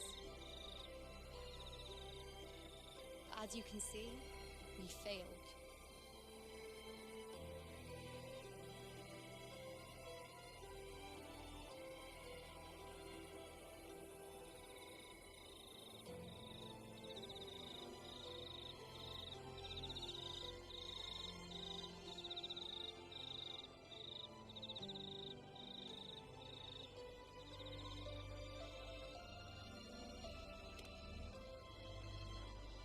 I do not know. Fate doesn't lie. Perhaps death is the only choice we're given in the end. But knowing Augusta, I'm sure that fool would fight till the bitter end. There is one thing I'm not certain about. For reasons I can't explain, the fate shown to me by the Dark Tide feels different from what I remember. What is it exactly?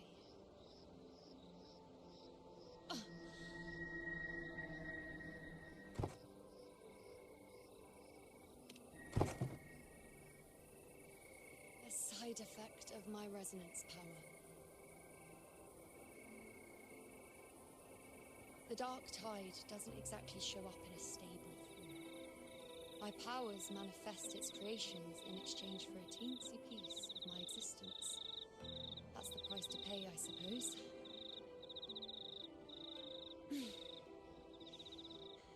I admit it sounds a bit complicated.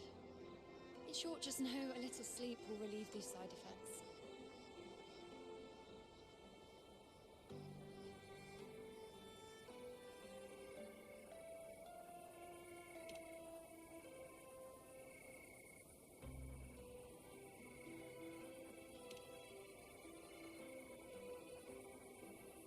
A fair point. Once I've recovered my strength, sorting out these questions will be as simple as a flick of a finger. Oh, by the way, take this.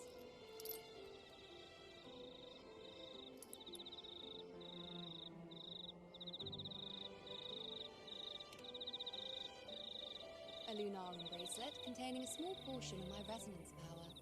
It was passed down to me by my predecessor when I became a priestess. It's quite dear to me, you know, so be sure to take extra good care of it. And don't expect there'll be a spare if you lose it.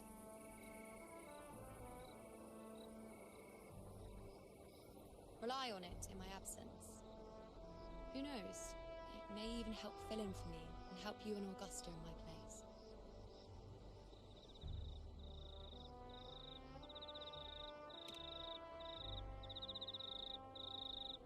Now, why would you say that? I'll only be taking a short nap. Don't you or Augusta even dare think about leaving me behind, is that clear?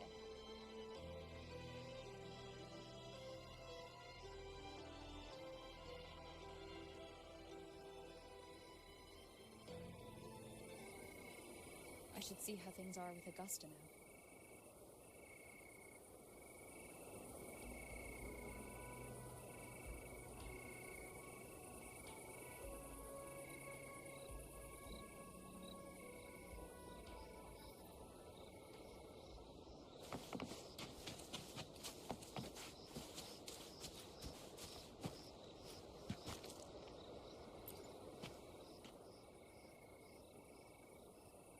The situation we're currently facing is more dire than any I've come across. For the sake of Septimont, I must momentarily set aside my quest for power.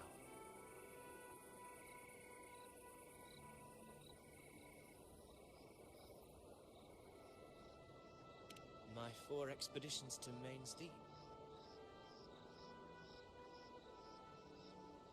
Now may not be the best time to discuss past events, but if you insist. It dates back to a high tide 4 years ago. At the time, we were driven by the fury of the dark tide into the lower levels of the hunting grounds, the wastelands. I had no intention of emulating the feats of the 3 hero of heroes in conquering Main's Deep. But with the dark tide's blockade, I had to lead repeated expeditions into those underground ruins. Fortune, however, did not turn its back on us. In that dark and treacherous place, my companions and I managed to carve out a path to survival.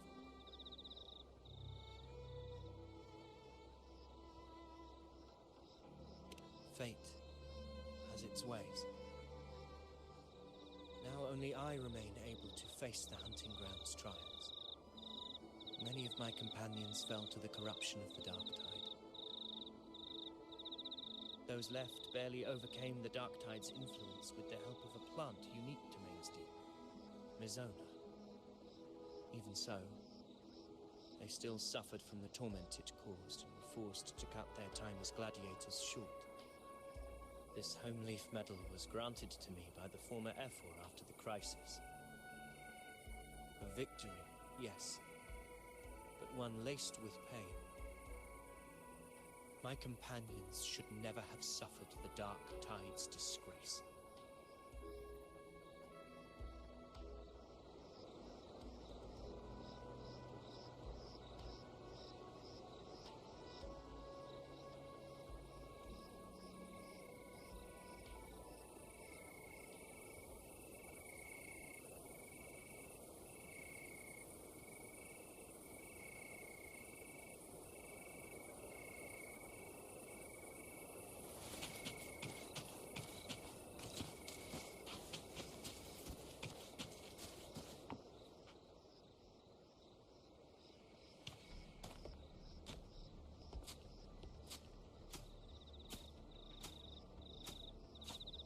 Messages have been sent to the encampment and all sectors of the main island, and defenses are currently being deployed per your instructions, Your Excellency.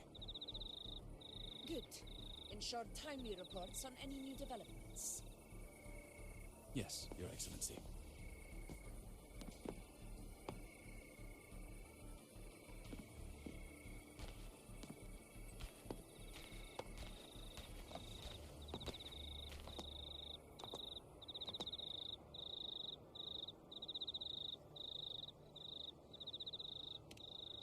made arrangements for the war effort.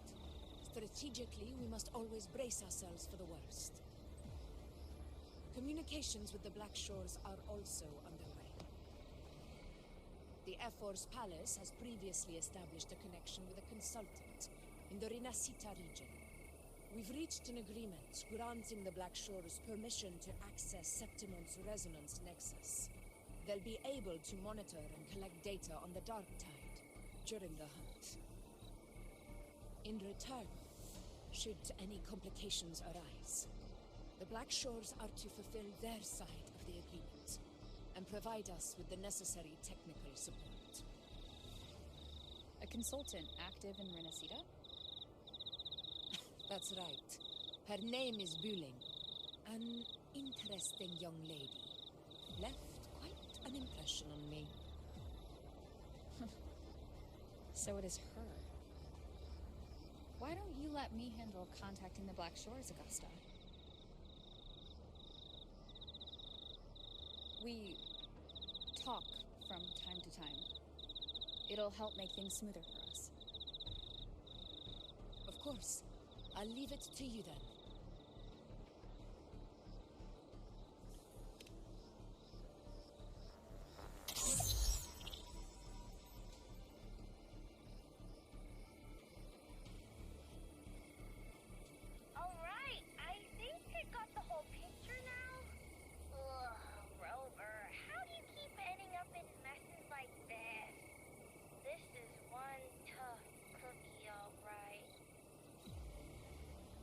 You mean... Let me tell you. The latest data we got from the resonance nexus isn't so pretty. Something's really off with the Dark Tide in that Vanquist place. I don't remember it being this crazy before. Normally, the Dark Tide getting all freaky during high tide is whatever, right? But now, I don't know what happened, because it's turning into a person. So listen up. I'll give you Tethys' rundown. That humanoid thing, that sovereign, is bubbling up frequencies like a maniac. It's eating anything with energy, dark tide stuff, tacit discord, echoes, you name it. Might even be saving other things for dessert. Basically, the Sovereign isn't gonna attack Septimon or Raguna anytime soon. It's too busy getting fat first. Once it's stuffed full of energy, it'll try and smash the Earthrend wedge in one go. With the Earthrender gone, poof, all that dark tide under the hunting grounds will explode like a pimple. When that happens, it's game over for Renacita. Even if you have 3 heads and 6 arms, it will be bye-bye.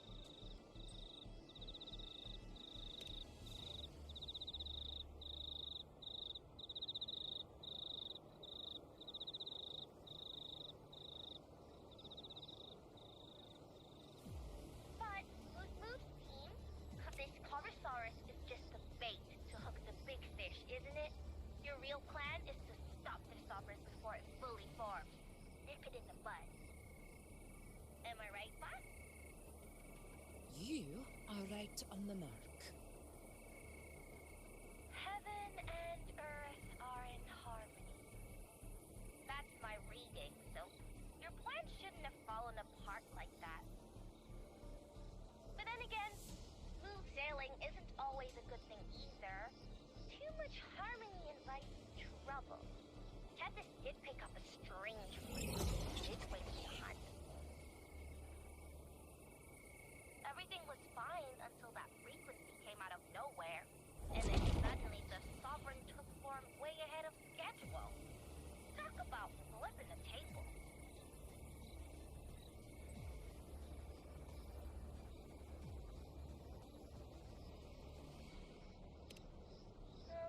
Well, let me get another reading.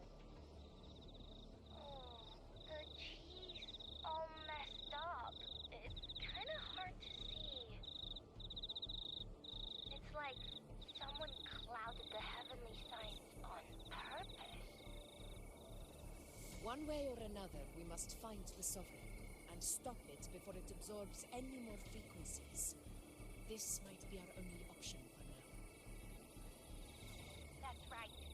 Supernatural powers or not, the Sovereign can't escape good old tetanus. Let me see. Yup. It's wandering in an area with a whole lot of other frequencies.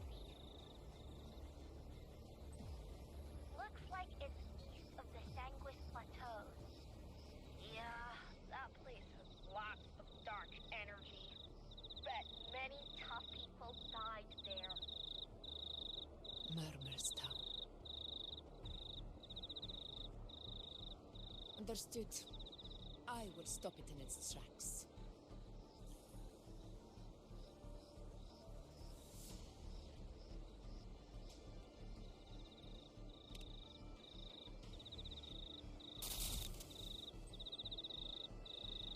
Your Excellency, with your permission, I wish to accompany you to Murmur's Town.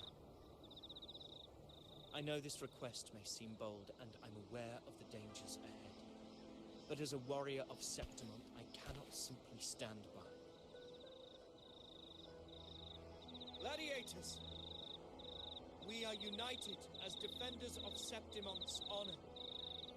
I do not claim the right to ask this of you. But in my heart, I believe everyone here has earned the glory we bear. Let our deeds today reflect that greatness.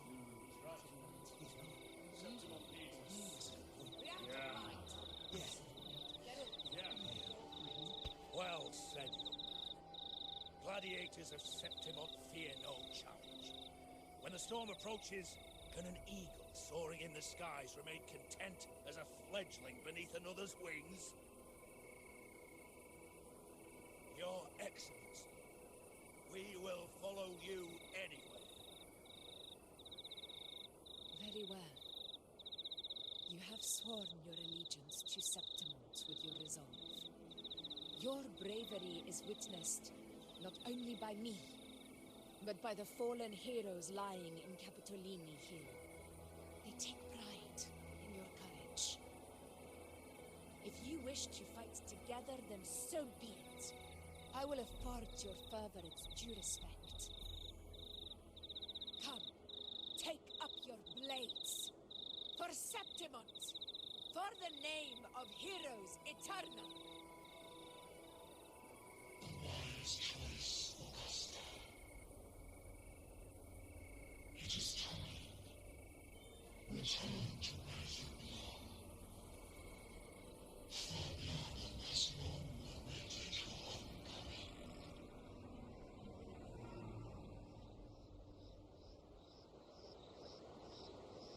Murmur's Town sits across the wastelands, below the hunting ground. It has since become a forbidden home.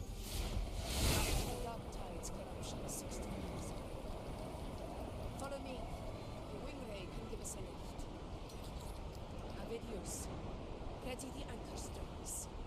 We must set up a defense line around Murmur's Town. It shall be done, Excellency.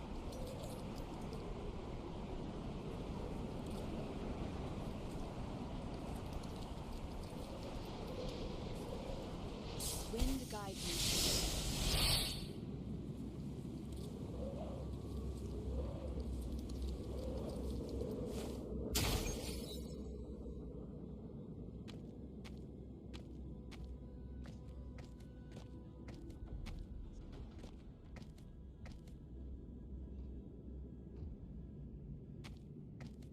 The wastelands. I never imagined that after 4 years I would return to this place under such circumstances. How did this place get like this?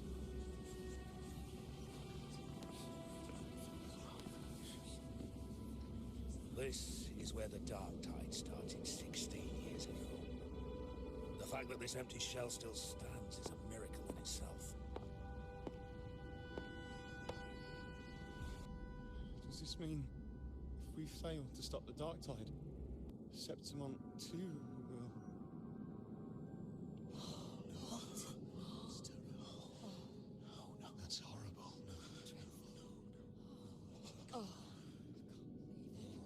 shall we do? Warriors, do not let fear stand in our way. The untarnished glory of Septimont stands behind us. The devastation that befell Murmur's town 16 years ago will never be repeated. Because now, we are here.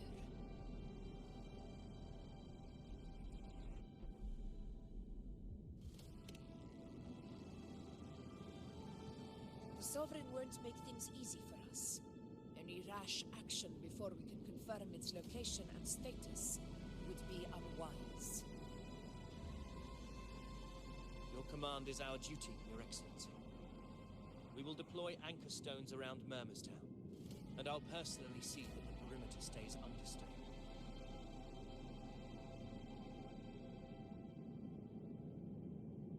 Yes. This will trap Sovereign inside the town. Good. Proceed as planned, Avidius. Now then. It falls to us to track down the Sovereign's whereabouts, Rover. Time is short, so we'll need to split up. Keep your guard up! Those hollow figures do not be fooled by their stillness. Those are just the shell. And watch for their songs of corruption.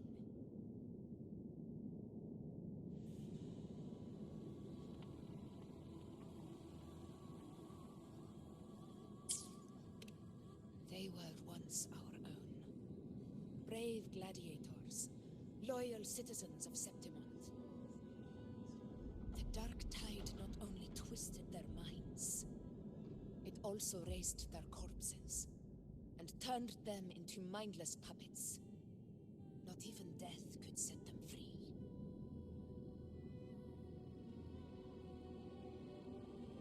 Mark my words. It will pay for this malevolence.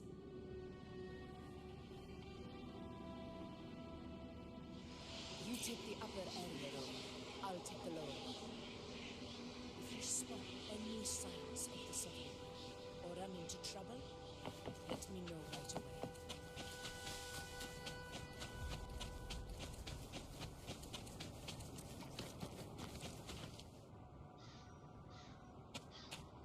This place is too quiet. No trace of the Sovereign anyway.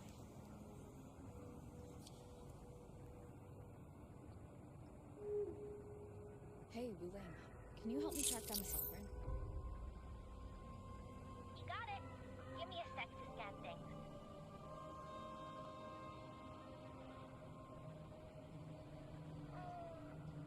Sorry, boss. The frequencies around you are all over the place. I can't get a clear reading. The Sovereign is a slippery eel, eating up every little frequency like it's popcorn. Now the Teta system's got nothing to work with. It's playing hide and seek with us on purpose. What trouble.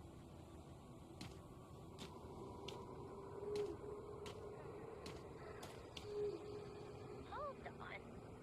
What if you bring me some pure dark tide frequency samples? Maybe Tethys can use it to track down something with a similar frequency, like the Sovereign itself or the original dark tide. And give you a better lead. Understood. I'll do what I can.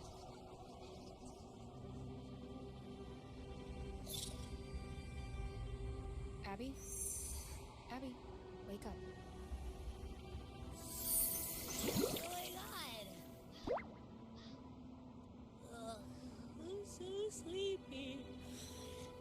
Ugh, the dark, spooky stuff I ate earlier is still gurgling in my belly. Sorry to hear that. But if my clever, brave, stylish, and sweet Abby could help me out, that'd be amazing. Aw, you're making me blush. Okay. Your best buddy Abby's on the job. Go on. So, that thing we tangled with before has gone into hiding around here. I need your help to sniff it out. Yeah, easy peasy. You know I have a good nose for searching.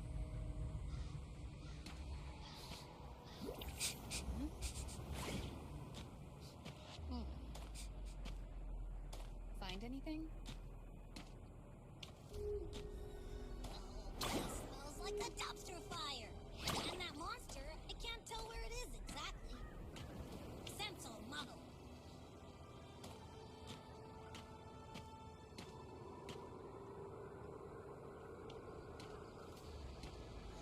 There's something weird over there.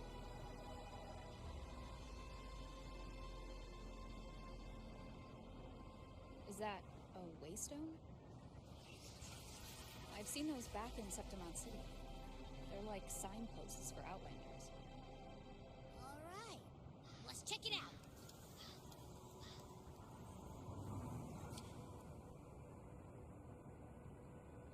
This the one? Yeah, this is it. Its right arm is missing.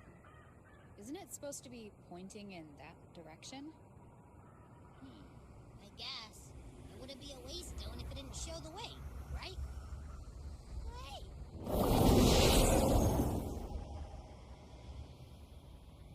It's that muddled scent again.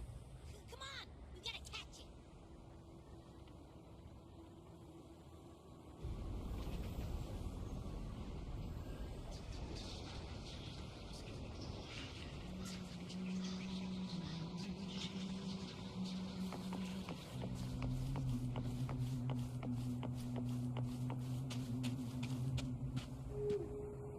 Look, it stopped over there.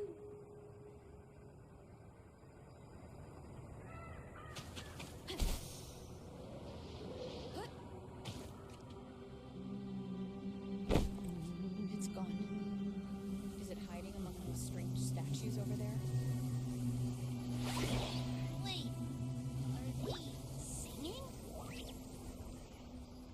They must be the hollow figures Augusta mentioned.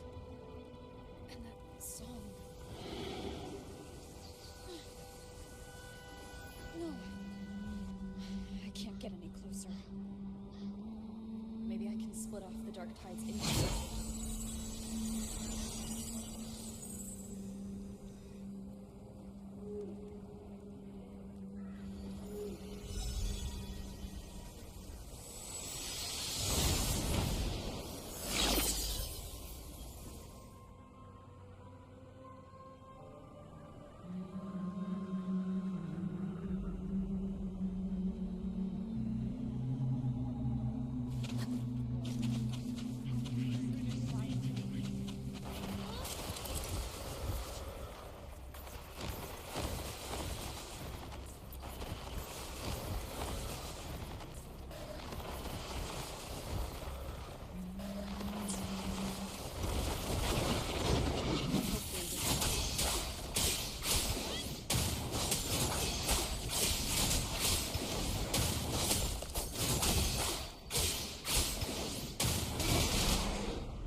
piece of cloth.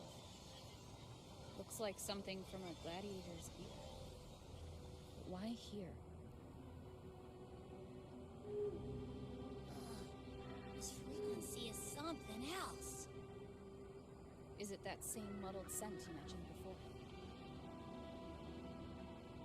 Well, it's got a bit of that smell. But the fabric's frequency is even stronger. It's not giving in. Kinda like a brave gladiator fighting a monster. I see. That waystone with the missing right arm had a sleeve that was torn. Why don't we take it to the statue? Maybe it will unlock the next clue.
This power strips me of my will. How can I be sure what my sword will strike?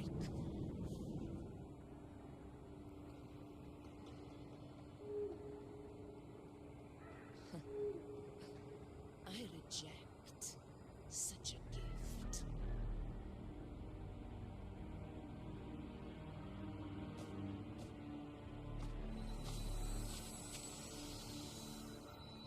Augusta, I've got a lead.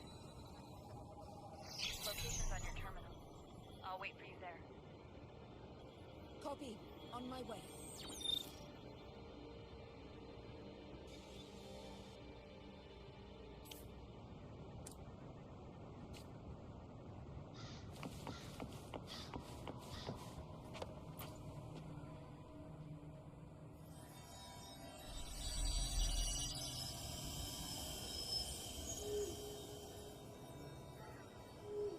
Clash of battles long past is proof of my unyielding will. Travelers who have braved the path, press onward. Step into the dark, let the sacred truths and forgotten words slumber.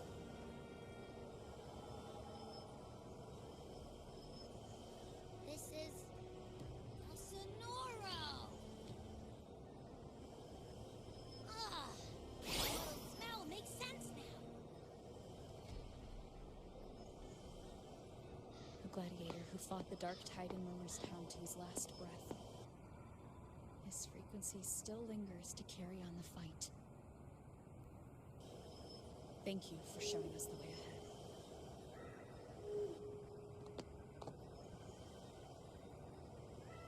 Augusta, over here.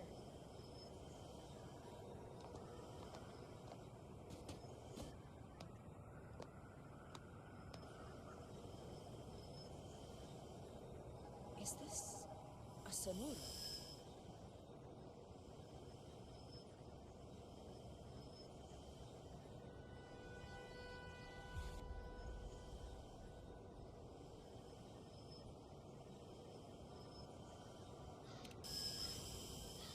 Alright, time for Abby's rundown. So, Rover and I were tracking that shadowy monster fella. And I followed it then right to, this Sonora. Well, kinda. It's not the exact same scent, it's just really close. It's also kinda muddled. Right. The frequencies the Black Shores detected in both Murmurstown and from the Sovereign are unusually complex. To track the Sovereign, we'll need to help by isolating a pure dark tide frequency. I wasn't sure where to start, but Abby's been a big help. Don't mention it. Easy peasy lemon squeezy. I assume this is your Echo friend, who saved us in the Asphodel Barrens. You have my gratitude. No biggie.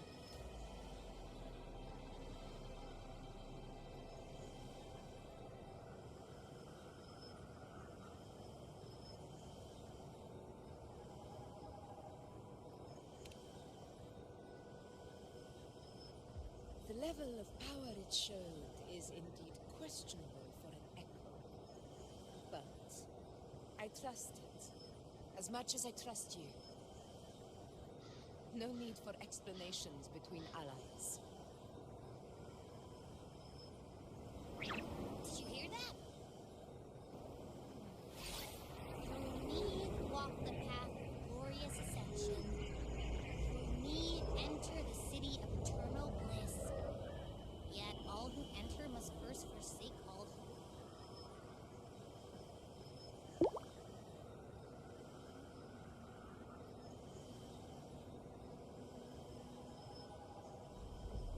Sounds like a song. Those lyrics are pretty intense, though. Sonora, what do you want to show us? Let's enter it.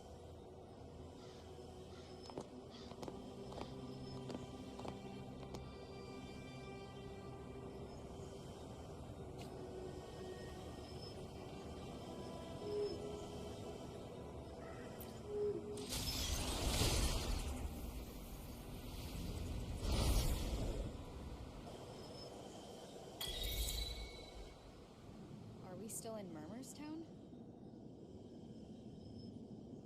No. There are small differences. This is Murmurstown, only from the past. It was once called Fabiano, the town of gladiators, visited by Fabius, the hero of heroes. But the dark tide claimed it in the end, leaving behind a scar Septimont will never forget. Augusta, look over there.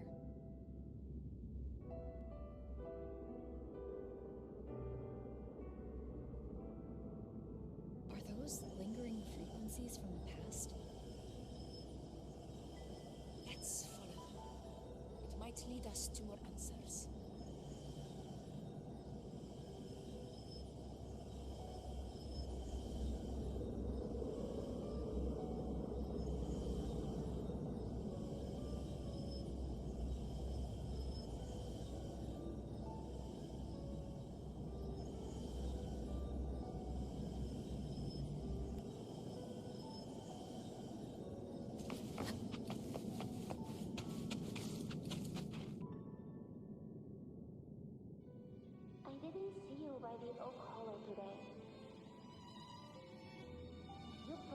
go explore Main's Deep together. Don't tell me you got roped into errands again. Sorry. Otto got hurt, and Uncle Philo shut on help at the shop, so I volunteered. But I lost track of time. Alright.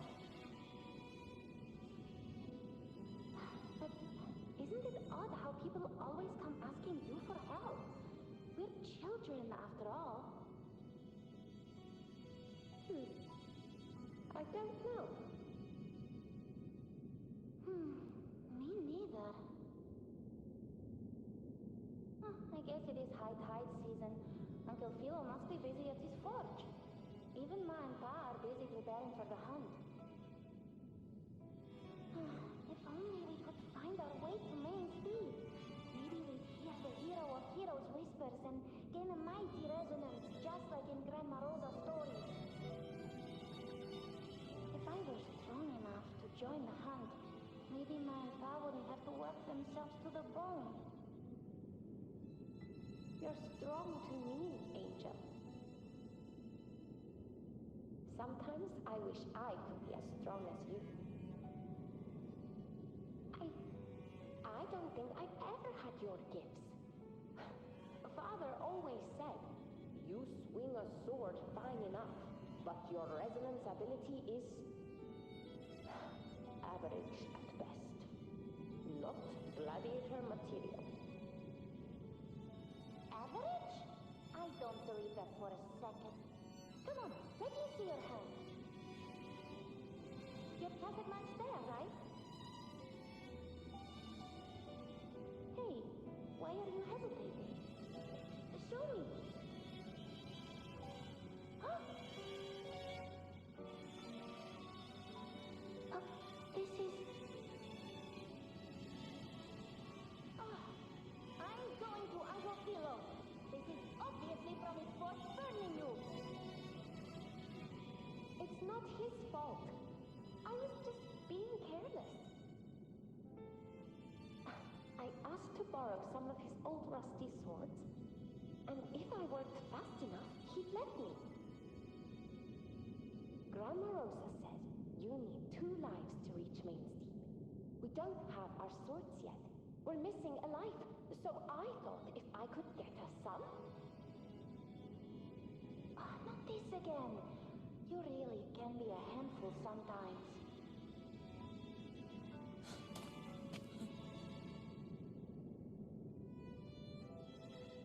Yes, 16 years ago. Right before the dark tide hit. Huh? There's that floating thing again! I think it's trying to lead the way for us this time. We should follow it.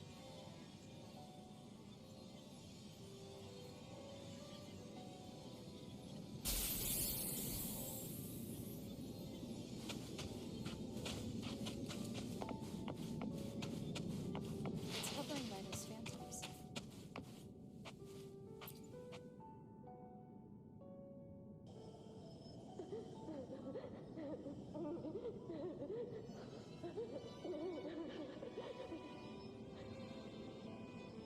There you are. I was looking everywhere for you. Here, take some of these candies. Grandma Rosa gave them to us.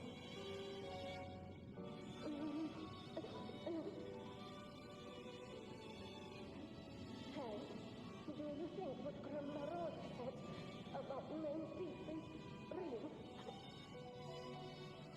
Like, if I really had the hero of heroes whisper in Okolo, do you think I could ask them to fix my brother's leg? With a resonance ability that powerful, maybe he could get better, just like how he was. The grown-ups keep saying how awful this dark tide will be. And my brother's leg, it won't heal. They said he'll never be a gladiator now. In that case, why not try your luck in Oak Hollow? my sword. Just make sure to bring it back to Uncle Wheeler later. But aren't you coming too? There's no extra sword. You can't reach Main's Deep without your sword. It's okay. I'll wait till next time. I'll find a way to get more swords, so everyone can have one. That little girl. Does her voice sound familiar to you? I feel like I've heard it somewhere before.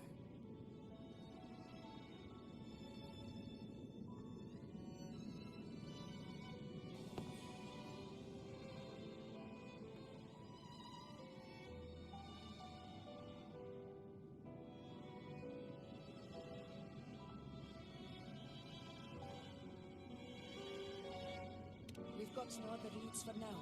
Let's check it out.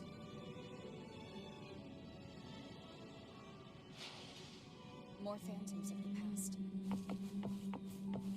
Oh, look over there! I see it!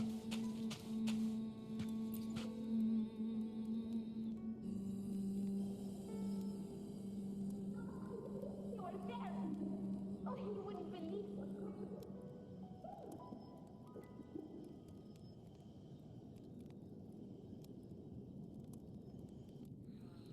It's cutting out. Get over. That floating thing. Seems like it's distracted.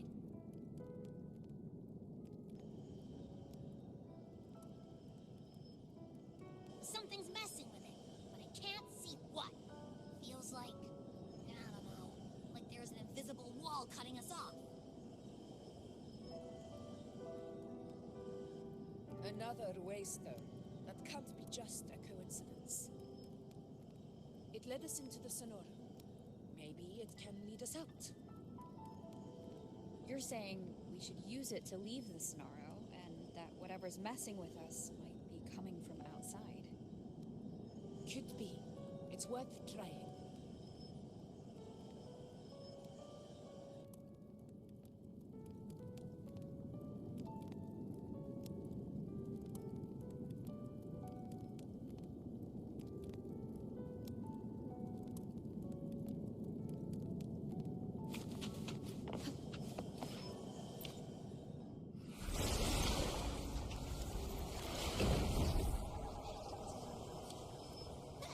Can't believe we actually made it out.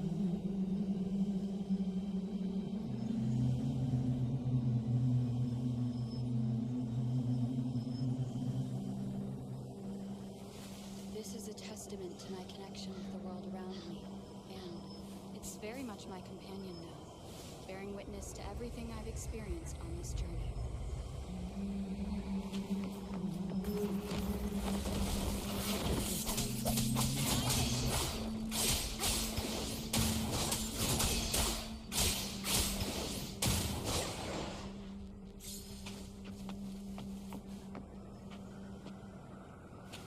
More hollow figures. Really was that. Don't worry. Leave them to me.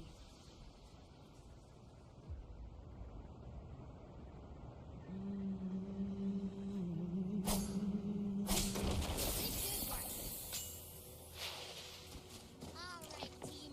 Let's head back to the Sonora.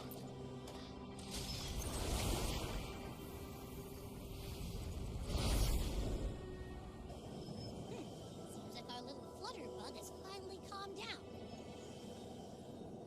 Huh, let's go look at the phantoms over there.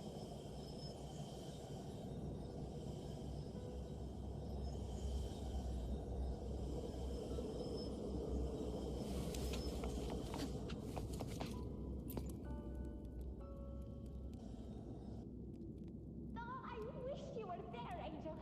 Oh, you wouldn't believe what happened.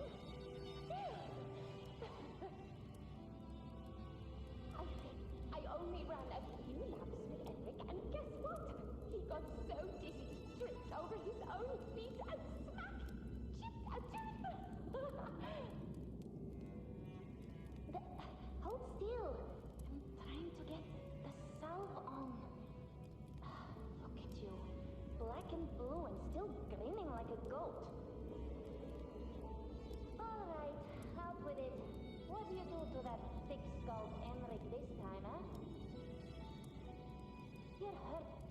bad.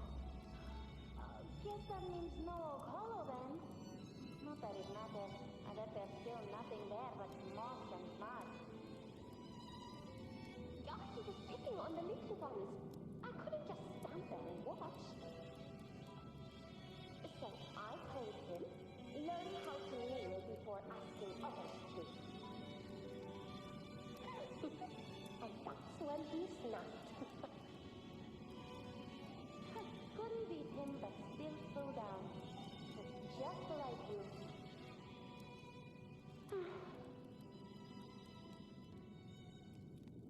By the way, I heard things aren't going too well at the Hunter's Den. Ma and Pa haven't come home in days, and the whole town is holding its breath. We ought to return those swords to Uncle Philo, too. Anyway, Main's Deep will have to wait a bit longer. It's okay. We'll go after the high tide passes. Really? But you'd be storming around about it. What if the whispers are real? And the great resonance ability too? Maybe that's how we end up heroes of heroes, both of us. A hero of heroes. That's still what you want, isn't it? It is. I think everyone in the village wants that. The priestesses say that once you become a hero of heroes, even the dark tide won't scare you. Makes sense. Not just any hero, but the hero of heroes. Feels a long way off for us. But maybe it also means making people smile. If the dark tide disappeared, everyone would be happy, right?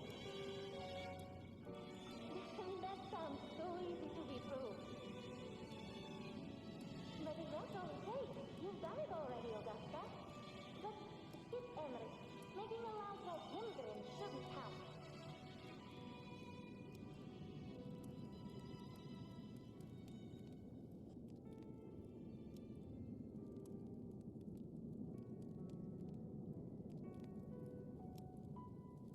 Augusta.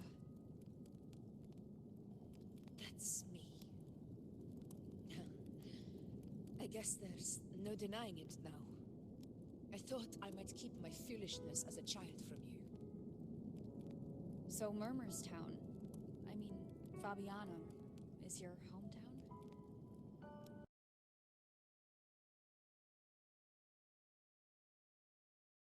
Yes. It's been a long time. I never imagined I'd see my past like this.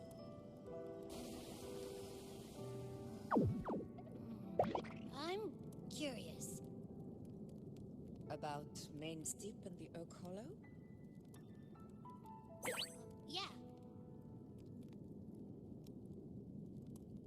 The name Fabiano once stood for glory. As Septimon's front line against the dark tide, it held the honor of receiving legends like Fabius, Attilius, and Valeria. Perhaps that's why Hero of Heroes' tales always lingered here. The most popular one was the tale of a great journey to Main's Deep, the ruins of an ancient civilization. It was said that if you brought 2 lives, yourself and your sword, you'd be granted entry. And within, you'd hear the unceasing whispers of the legendary heroes. Whispers, they say, capable of awakening resonance ability, as mighty as the hero's own. As for the Oak Hollow, said to lead to Main's Deep, just children's tales. No one ever knew if it was real.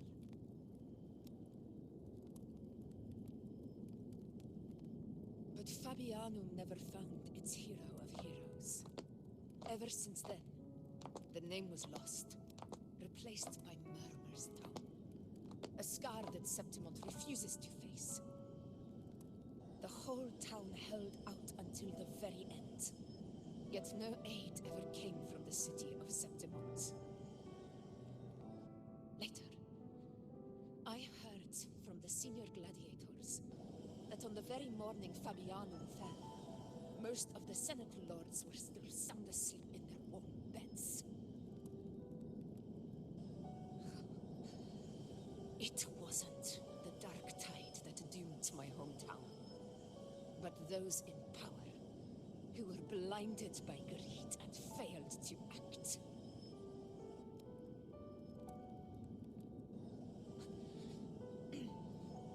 Forgive me. I let my emotions get the better of me.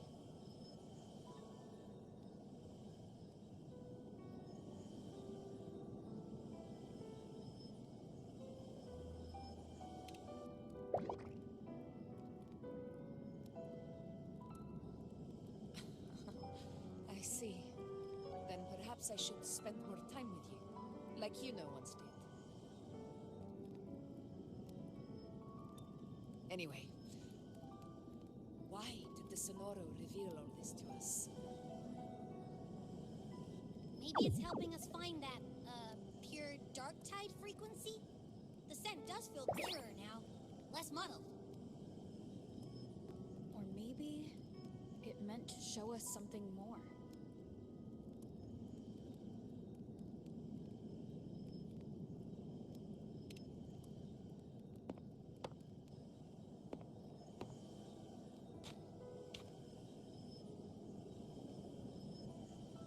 A soul who endured the dark tide's corruption and still fights to speak the truth.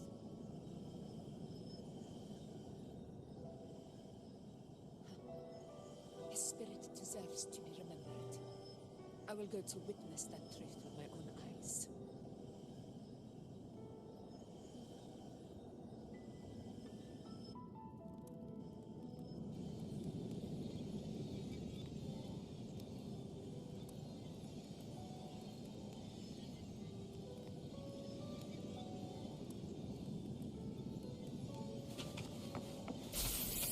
Phantoms up ahead.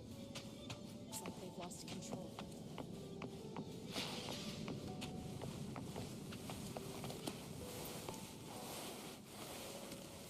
Everyone's seen it. Angel, what is it? Angel, what's happened?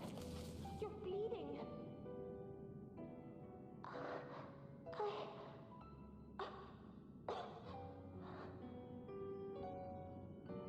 Stay with me. I'll get you out of here. No. There are monsters everywhere. You won't make it. Not with me. Just leave me.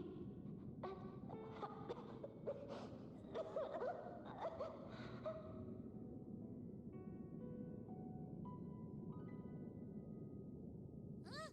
It stopped again! I don't hear anything. Did it end just like that? I remember being trapped inside with Angel, surrounded by tacit discords. If it hadn't been for a brave gladiator stepping in and fighting them off with his life, none of us would have made it. Perhaps we recreate what happened back then, to stir the phantoms. We defeat the tacit discords, just as that gladiator did. But they're just phantoms. How do you fight something that's not even real? Again, we'll fight them outside the Sonoro. All right, the Waystone!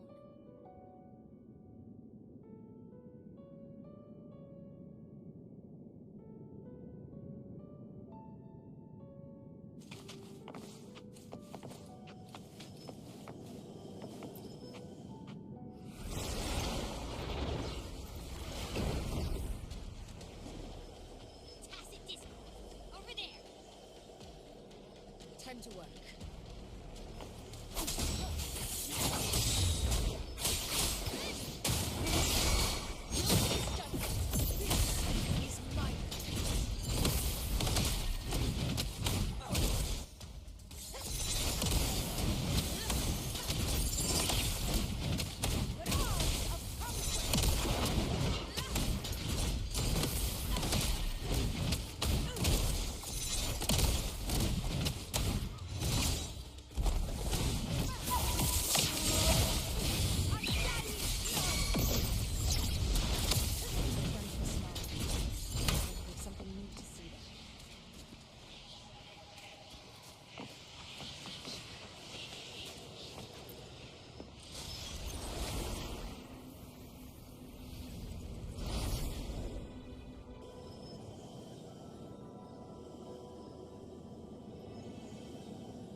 Thank you.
me no mind. Its target was always Angel. And the whispers, they were real, but not as the legends promised. What I heard were words of cruelty. None of it mattered. Those things belong to the past. I was a reckless child. A hatchling, flailing with a sword I could barely hold.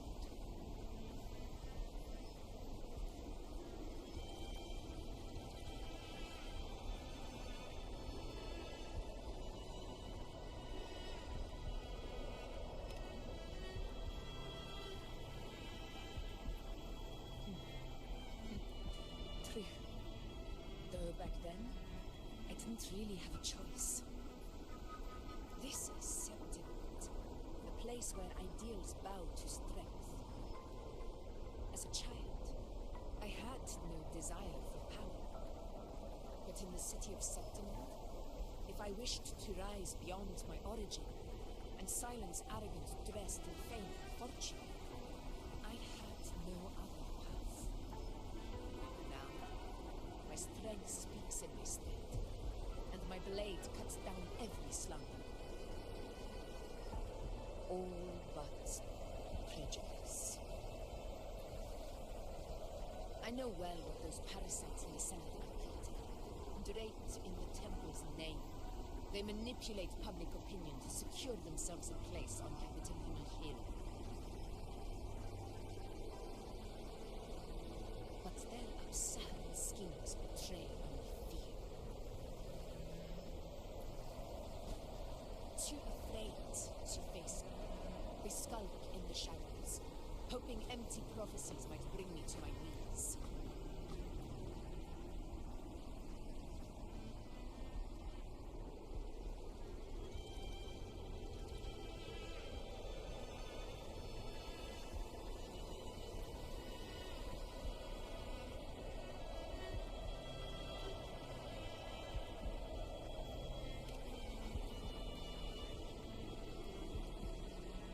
It's not about belief.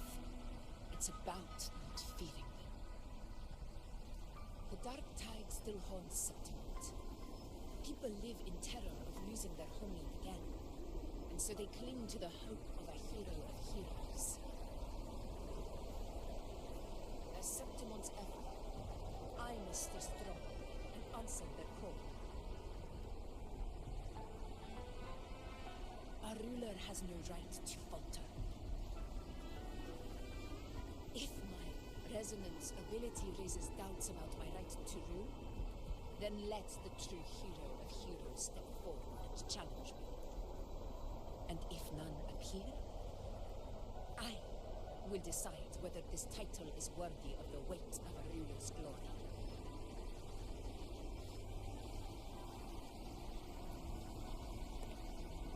One of the prophecies speaks of a hero of heroes, wielding extraordinary power, rising from the dark tides.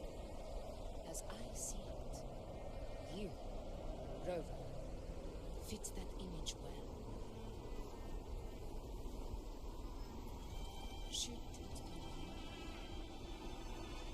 I would gladly accept your challenge. A person of immense strength is either a nemesis or a kindred spirit, both of which are intriguing to me and my blade.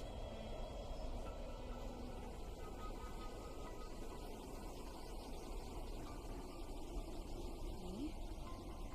Honestly, the thought never crossed my mind. From what I've seen, being a true ruler isn't about having immense strength, whether that's a powerful resonance ability or sheer might.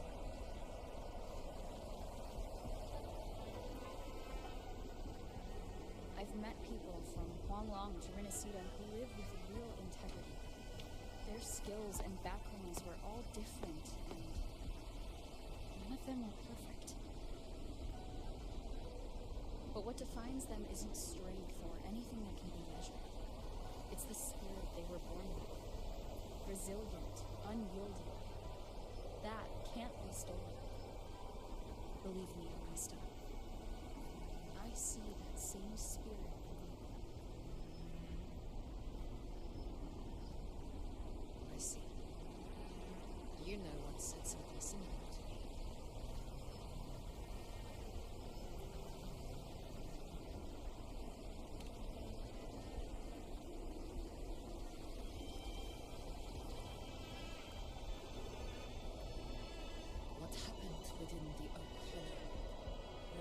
mystery. All I know is, when I found her, her resonance ability had grown immensely. So powerful that even the Dark Tide could not withstand it. But she failed to control it. I could do nothing but watch as she transformed into something I never knew. After that, I never saw her. Dark Tide died 16 years ago. Its frequency must have been more stable than it is now. This is the truth the Gladiator Spirit is trying to share.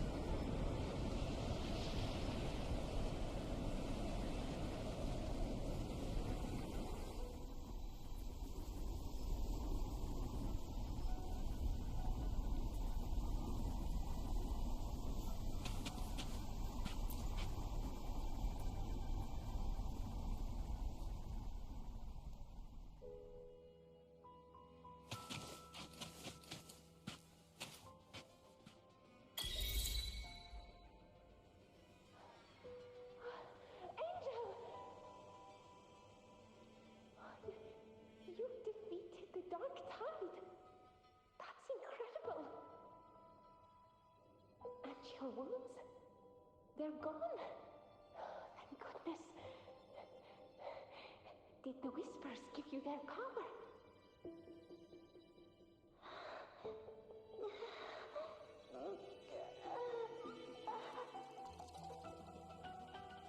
Angel, are you?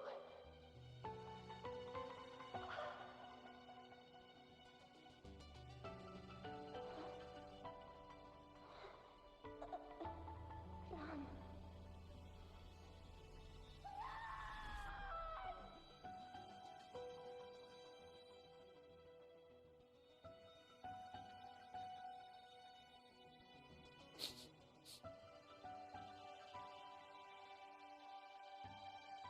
It's that smell, Rover! The truth, the Dark Tide, and the pure frequency. Are you certain that's what we're looking for? How could Angel be carrying the Dark Tide's frequency? If anyone can sniff out the truth, it's Abby. But just to be sure, I'll send the data to Wuling once we're out of here. The Black Shores will give us an answer.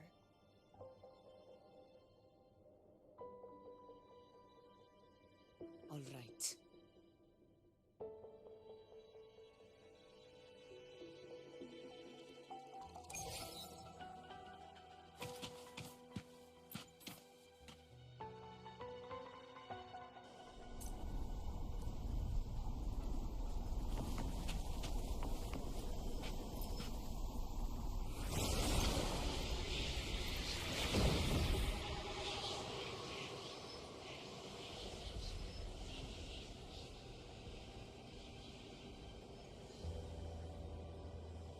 It's all done, boss. Tessus ran the data through a couple filters, and we zeroed in on one spot in the hunting ground. Pretty sure that's where the Sovereign's been hiding. I'm sending you the coordinates now. So, the frequency we collected really was from the Dark Tide. Yeah, looks that way. But this one's weird. It feels still, like undisturbed water. Quiet like sleep. Basically, nothing is disturbing it. If I had to describe it, I'd say it's like a reverberation left behind when the Dark Tide collapsed headfirst into someone's forte. On its own, it's not as dangerous as the Dark Tide, but if it got mixed with another forte and stirred up, well, who knows what kind of explosion of power that could cause. Angel and the Dark Tide. Understood. Let's go, Rover. Time to meet Amber. I'll tell the others to meet at that location.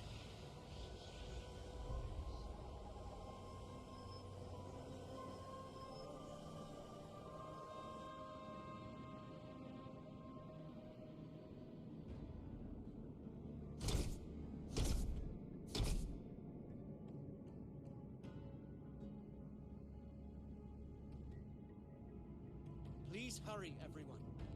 The Anchor Stone must be in place before the Sovereign's hunt begins.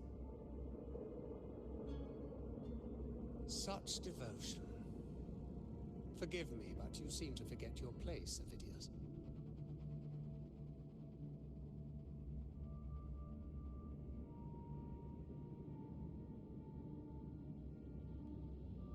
Is that so? Perhaps you'd like to remind me, my lord. You must be aware of your rather underwhelming performance during the Tyrannus hunt. The Senate's patience is not boundless. It's reserved for those who deserve it. Unless you can present a triumph to match your exploits in Main's Deep, we'll have no choice but to reconsider your candidacy as Septimon's next ruler.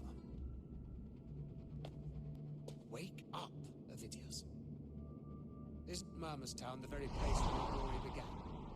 That, Avidius, is your true arena. Yet here you are, entangled in Augusta's petty concerns, when you could be seizing something far greater. How very amusing, Lord Falco. You seek a ruler strong enough to lead, yet pliable enough to be led. You'd have better luck finding a needle in the sea. Were I in your position, I'd keep my mouth shut. If Septimon falls, so will your ambitions.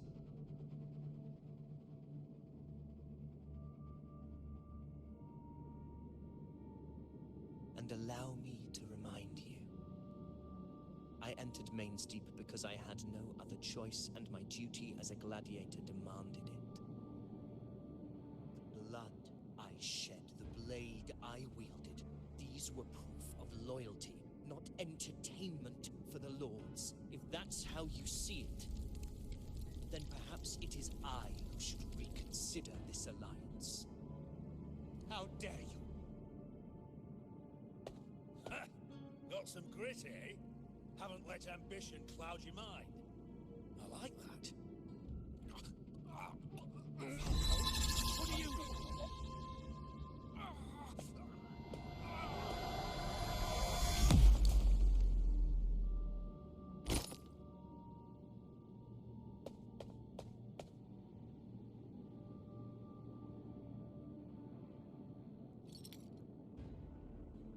He may be under the Hollow Figure's influence. Judging by his behavior, the Dark Tide has already corrupted his mind. The Anchor Stone is nearly in place. Sir Hercule, would you please take Lord Falco to rest? This isn't far from the entrance to Main's Deep. I remember finding Mizona nearby. It's a herb that helped my companions and me resist the Dark Tide's corruption. Lord Falco has paid for his pride. But as a former hero, he deserves a death free from the Dark Tide's torment.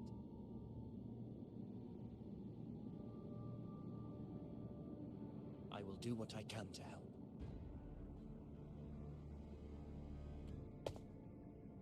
Sir Hercule, please look after him. I'll bring the herb back. I promise it won't take long. Don't worry. All right. You go do what you believe is right.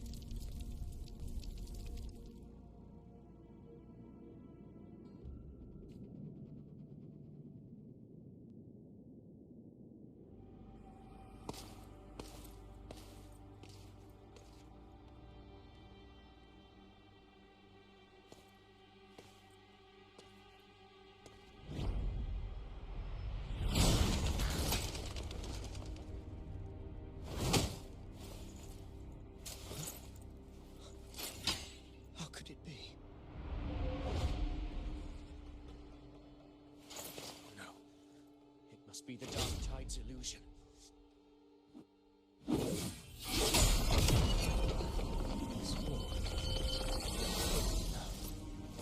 can't be. My fellow gladiators, our prey has finally revealed itself. Move to the marked coordinates. It's times you hadn't.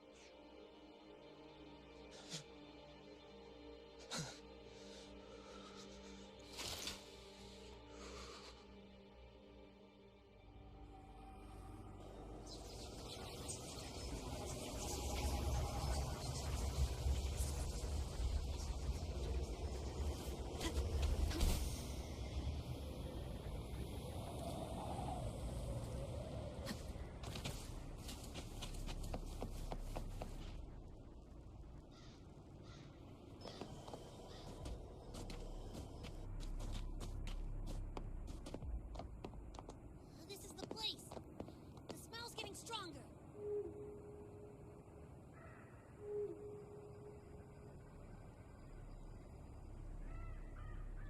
No traces of the Sovereign.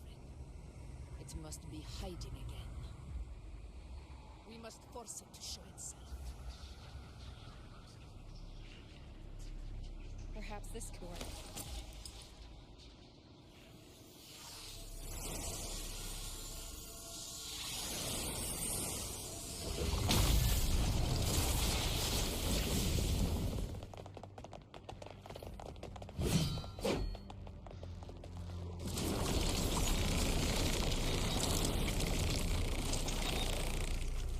Over there.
ends like this.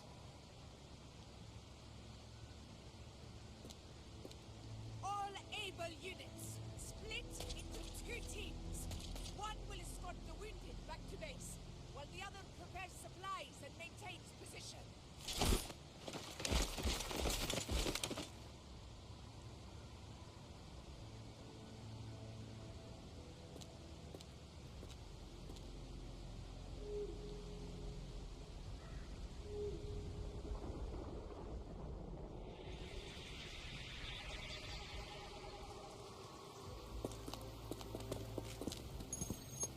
Boss, what's going on? I got a bad feeling just now and Tess won't stop pumping out alerts.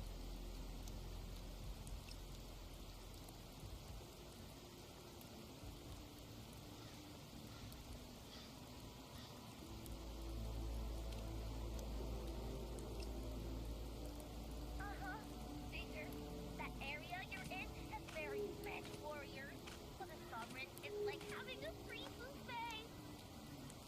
And sure enough, blink, and it's already swallowed up all the surrounding frequencies. Now, it's a real nightmare. That said, the situation's bad, no doubt, but we're not out of food yet. Dark tide isn't spreading at full speed. If we act fast and find the Sovereign's weak spot, we might just pull a miracle for Renacita.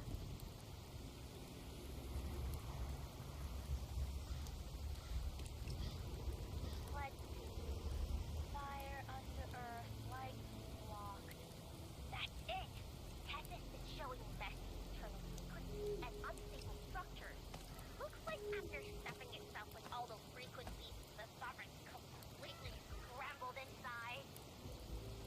If we can stir up the mess in its gut, even with something small, we might just throw him off balance. And then maybe we can raise Earth-Red Wedding and readjust it.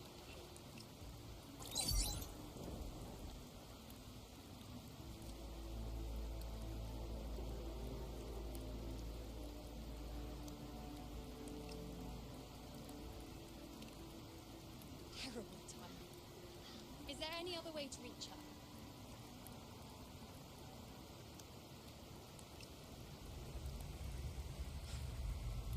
It's the dark tide. The entire frequency range is under its control. In other words, we're completely cut off here. How vexing. The dark tides inside. We feed that monster something else. Right, the anchor stone. You're suggesting we let the Sovereign absorb the Anchor Stone. If it works, it could suppress it from the inside. Very sharp. But before we act, there are 2 things we need to prepare. First, we need to get the Sovereign to open up and swallow the anchor stone like a good boy. That will be on you when I bust it over. Second, the dark tide itself must be stabilized to keep the Sovereign mass and solid. My job, naturally. No one else is fit for the task. No. The Sovereign is far stronger than before. And you've only just recovered. There's no way you can take on that much resonance energy at once. I'm not made of glass, Augusta. I am Yuna, the most gifted priestess Septimont has seen in generations. If anyone can hold back the dark tide, it's me. And I'm not going to fall on you that easily. Besides, sacred flames already showed me my hand. In the warmth of spring, surrounded by white flowers, with gentle eyes watching over me. But that day is still far from today. At worst, I'll just need more time to recover. Everything's going to be all right. I promise.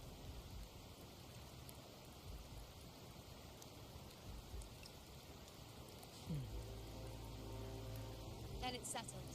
I'll let you prepare. Just give me a signal when you'll know the Earth render. I won't be able to hold the Sovereign's form for long, so make the most of that window.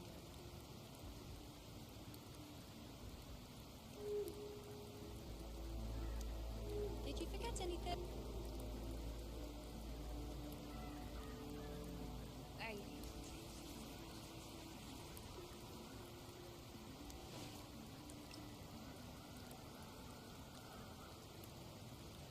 Useful, isn't it? Keep it close. No matter where you go, a part of me goes with you. Got it?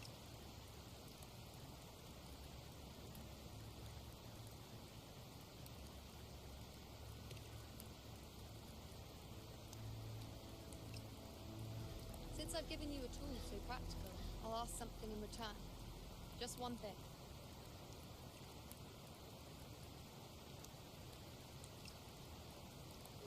Promise me you're staying by Augusta's side and face whatever destiny sets upon you, together.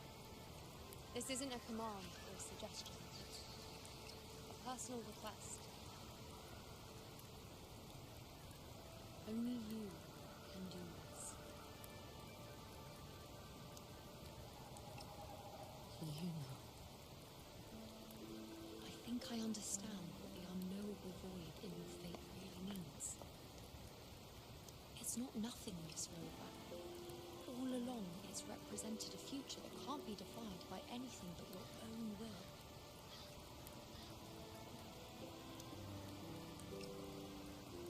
As long as that void exists, you control your story. Your existence is the meaning itself. So please, support Augusta with everything you have. I've seen how much she trusts you.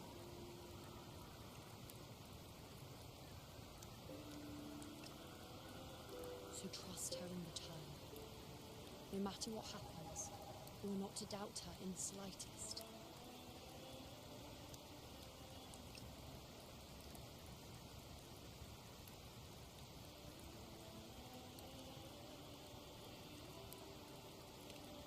That's the spirit. All right, you two. Stop standing around and get moving.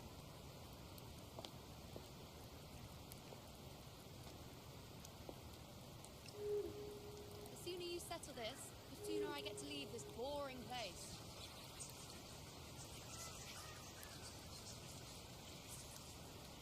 You know, one last question.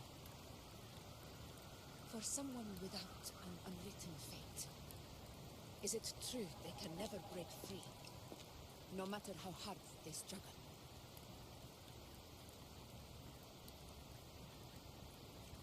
I don't know.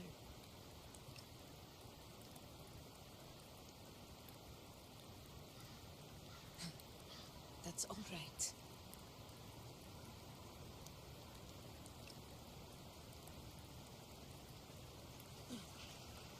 Let's go, Rover.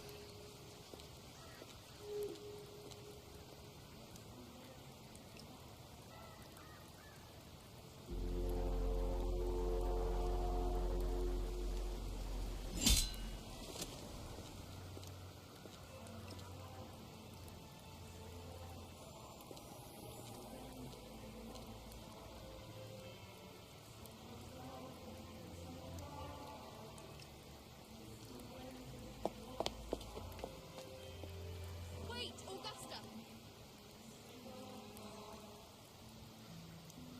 I've been thinking. Our final fate might already be written, but how we walk that path is up to us. We as humans are meant to carve our own way forward.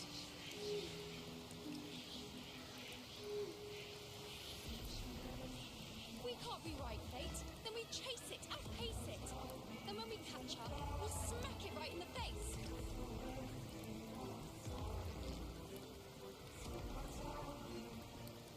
Don't forget what you once said. A ruler assumes their place by accomplishing the impossible for their subjects.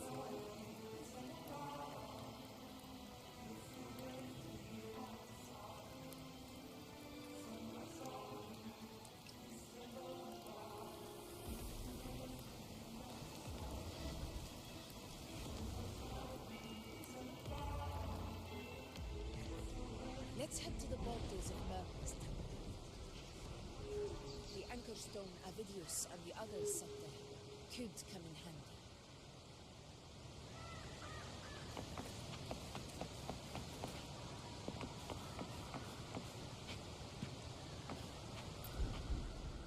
Oh god, no. I saw it. Mainstay doesn't exist. Is it because of me? My memories. No.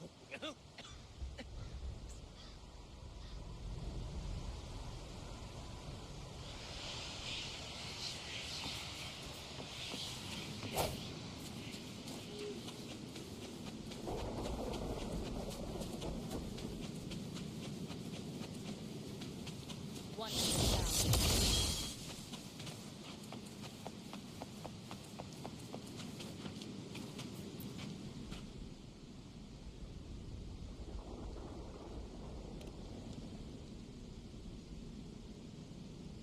Here.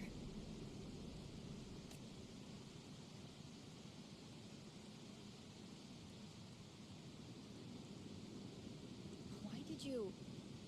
Ruling mentioned even something small could have a great influence. The smaller, the more unnoticed. Come, stand with me to face our reckoning. Let this small thing pry open the cracks in fate's door.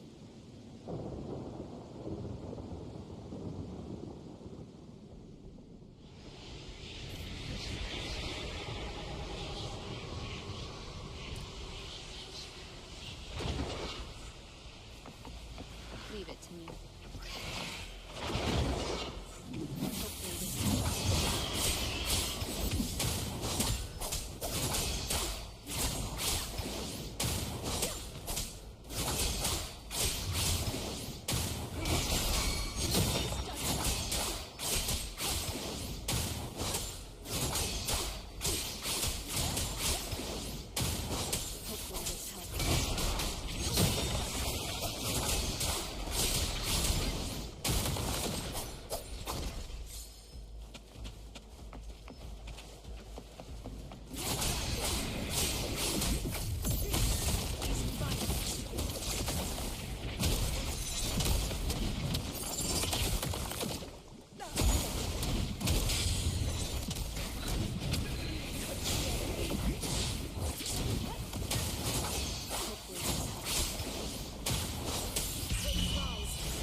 Honor cannot be silent.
chase your fate, Augusta.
Nothing, just something on my mind. Do you still remember what the Whispers told me 16 years ago? The Dark Tide answers only to strength. Those without it are doomed to be forsaken. Now I think of it, it is rather interesting. I've never told anyone this before.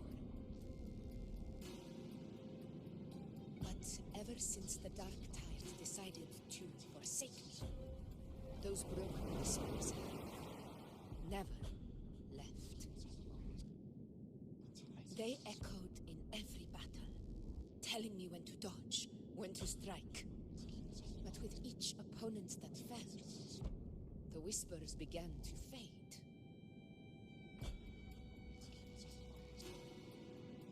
Until I became the Ephor. That's loud, never given me a single moment of peace. I tried to shut them out, but every time I strayed from their guidance, fate would strike me down in the cruelest of ways. I thought I was the master of my fate, but the truth is, they always knew the path better than I ever could. The old prophecy of Regina, that they once whispered, has come true. Now, it is time for me to put their power to the test.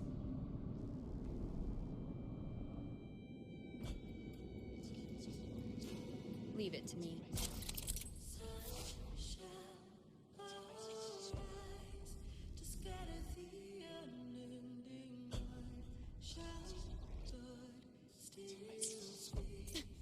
What? Want to do it.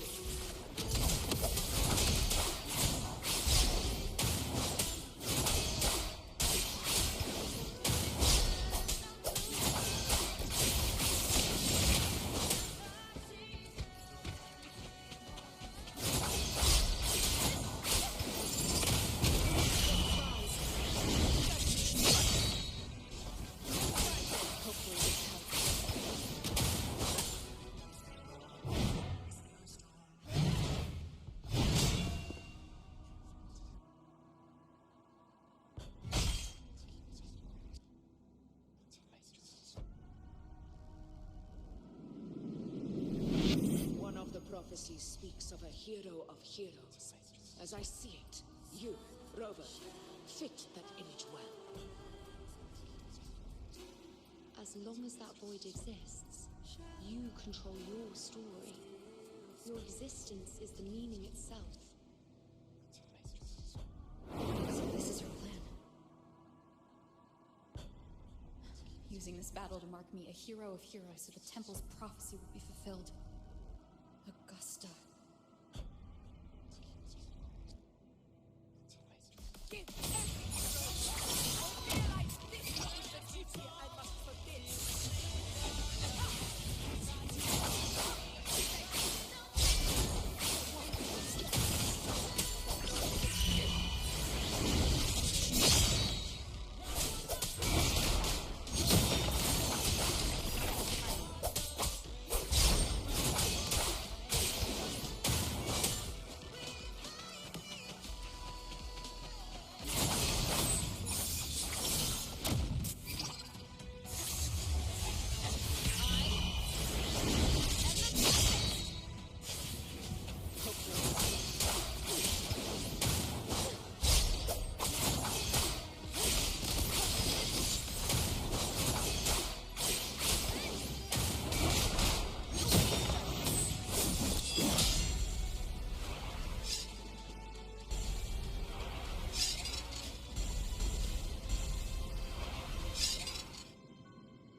So why now?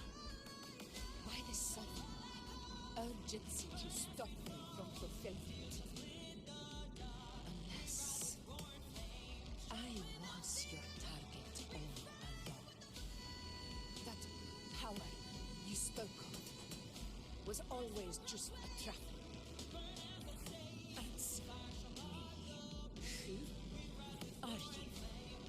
And what did you do to Angel? How foolish, Augusta. The will of the divine is not to be frustrated.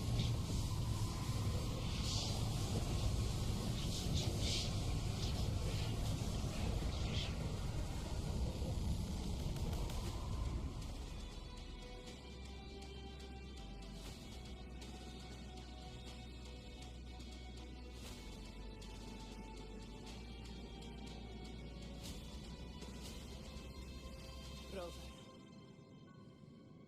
what is you?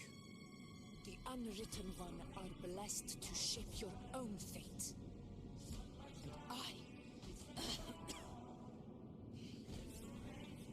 I must walk my own path as ruler. Go, fulfill the prophecy that was always meant to be. I give my blood, so that the true hero may rise.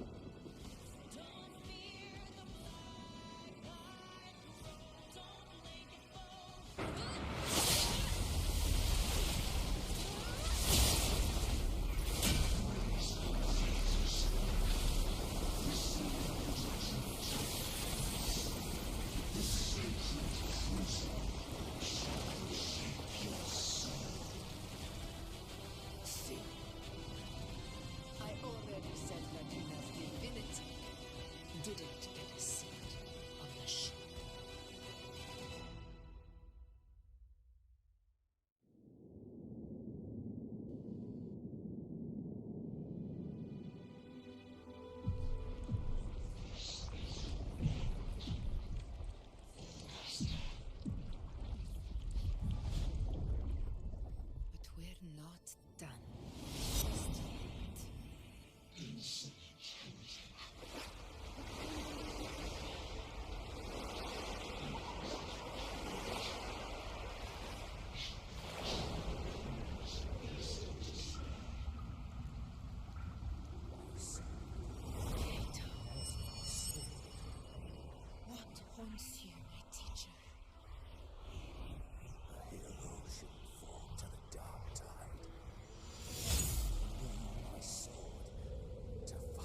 one battle, wasn't it?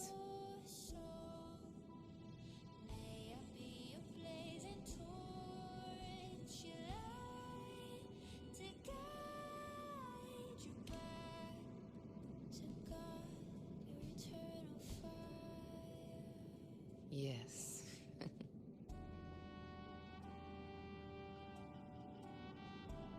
It's all thanks to you, Rover. Septimon's hero of heroes. In that case, I could say the same to you. As the prophecy goes, the hero of heroes wielding extraordinary power rising from the dark tides. As I see it, you, Augusta, fit that image well. Extraordinary power. That's a bit much. I know my limits. But I do think I've earned that title. And it's one we could share together.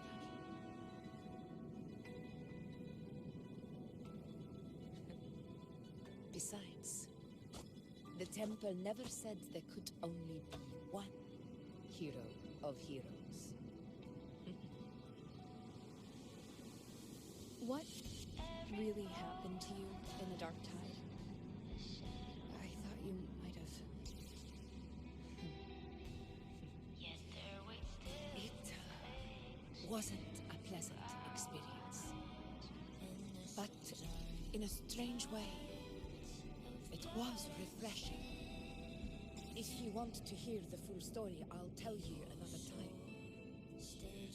But back inside the Dark Tide, I think the lost frequencies were always guiding me, shaping who I was becoming. Even trapped in that abyss of despair, those fallen heroes never gave up. They lit a faint, warm light in the dark. And you, along with everyone who stood by me, without you, we couldn't have won this battle.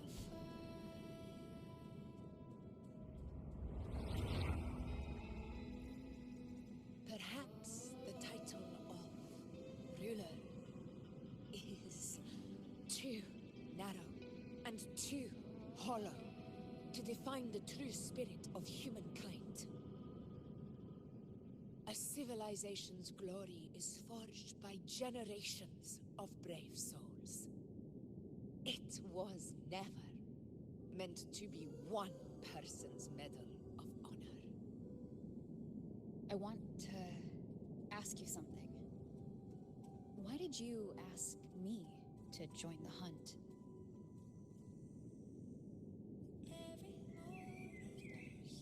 Because my warriors and I wanted to fight beside someone like you.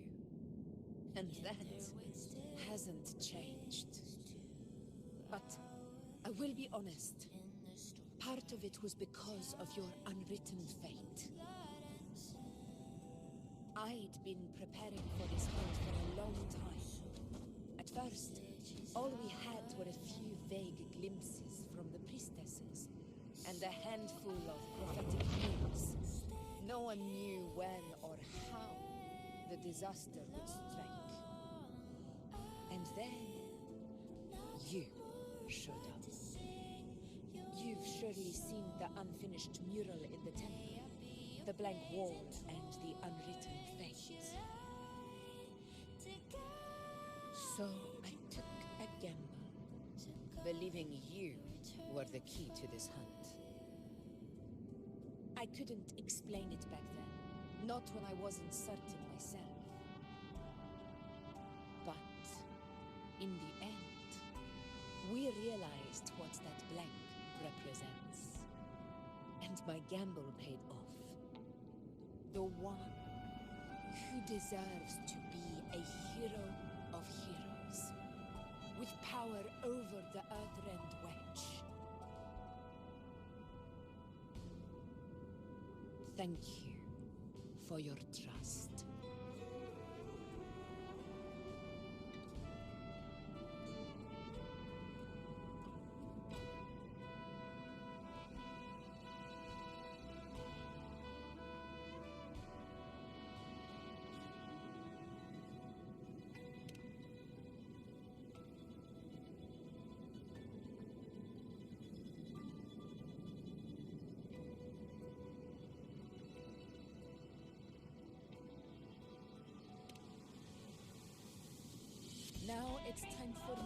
to honor my promise. This is the end of our journey. The Earth-Rend Wedge. It hasn't been quite what I expected, but I'm very glad we made it this far together. Imperator. Go. I'll wait for you here.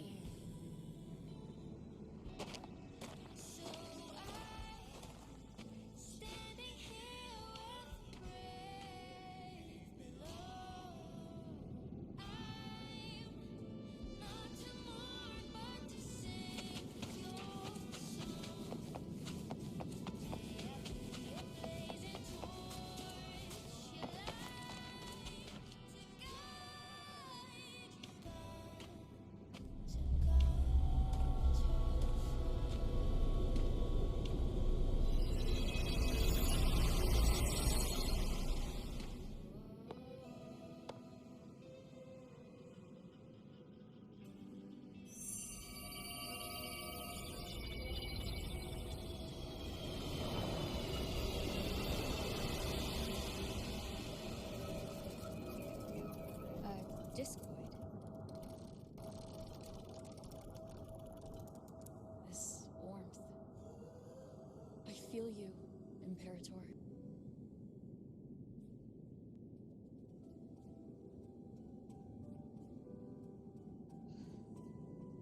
I'd better get back.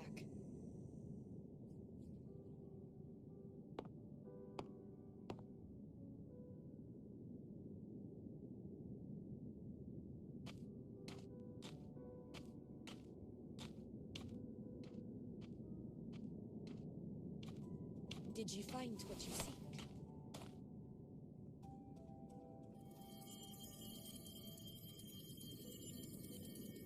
A discoid. Looks like a compass.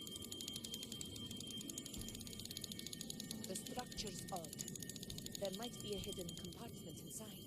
Can you try opening it?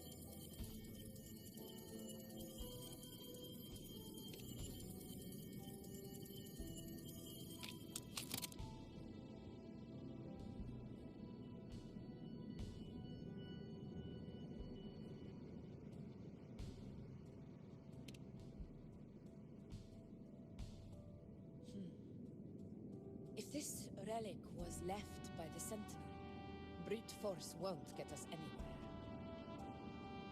We'll need a different approach. Maybe a special key, a mechanism, or a password? Any ideas?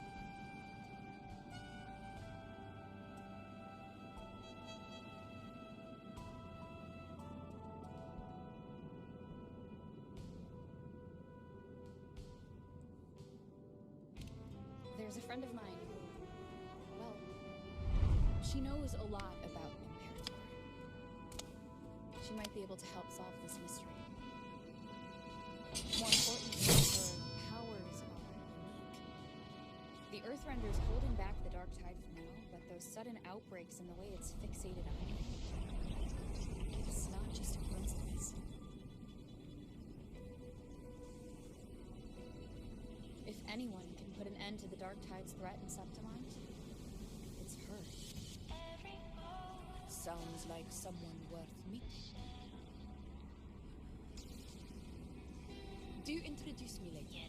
I'm curious what kind of person she is. But one thing I'm sure of, she must be a formidable opponent, and a figure to be respected. Like you.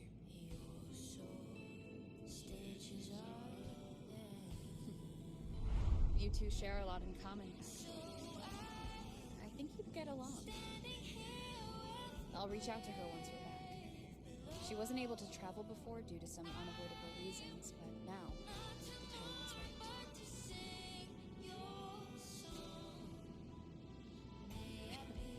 Alright. Let's set all this aside and enjoy the victory. There's probably a bonfire roaring at the encampment by now. Rover, it's It's time to return to those waiting for us.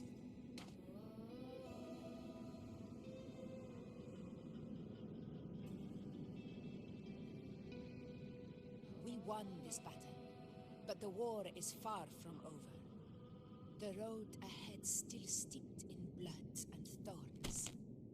But with you, and everyone who stood beside us, the banner of suffering will never fall.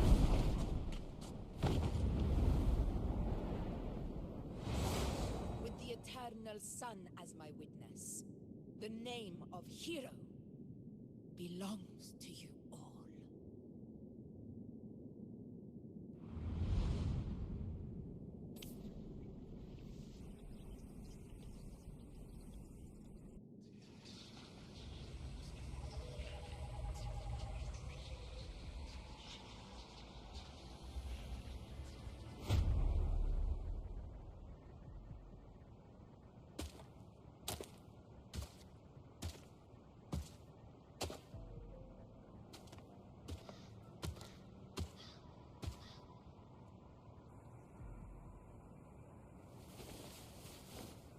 What a beautiful ending, my near-perfect protagonist. I must confess, even I didn't see this coming.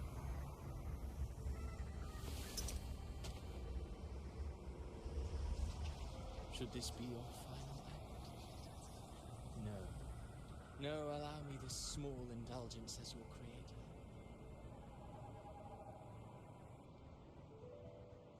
The quill of fate may be sharp and cold, but still I want to see how far the soul I create can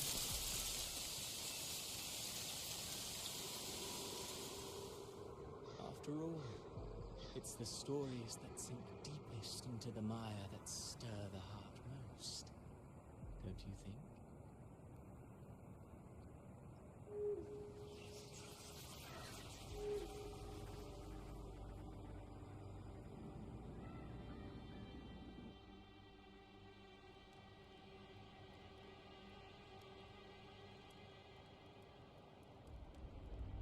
It's been a while, Rinesita.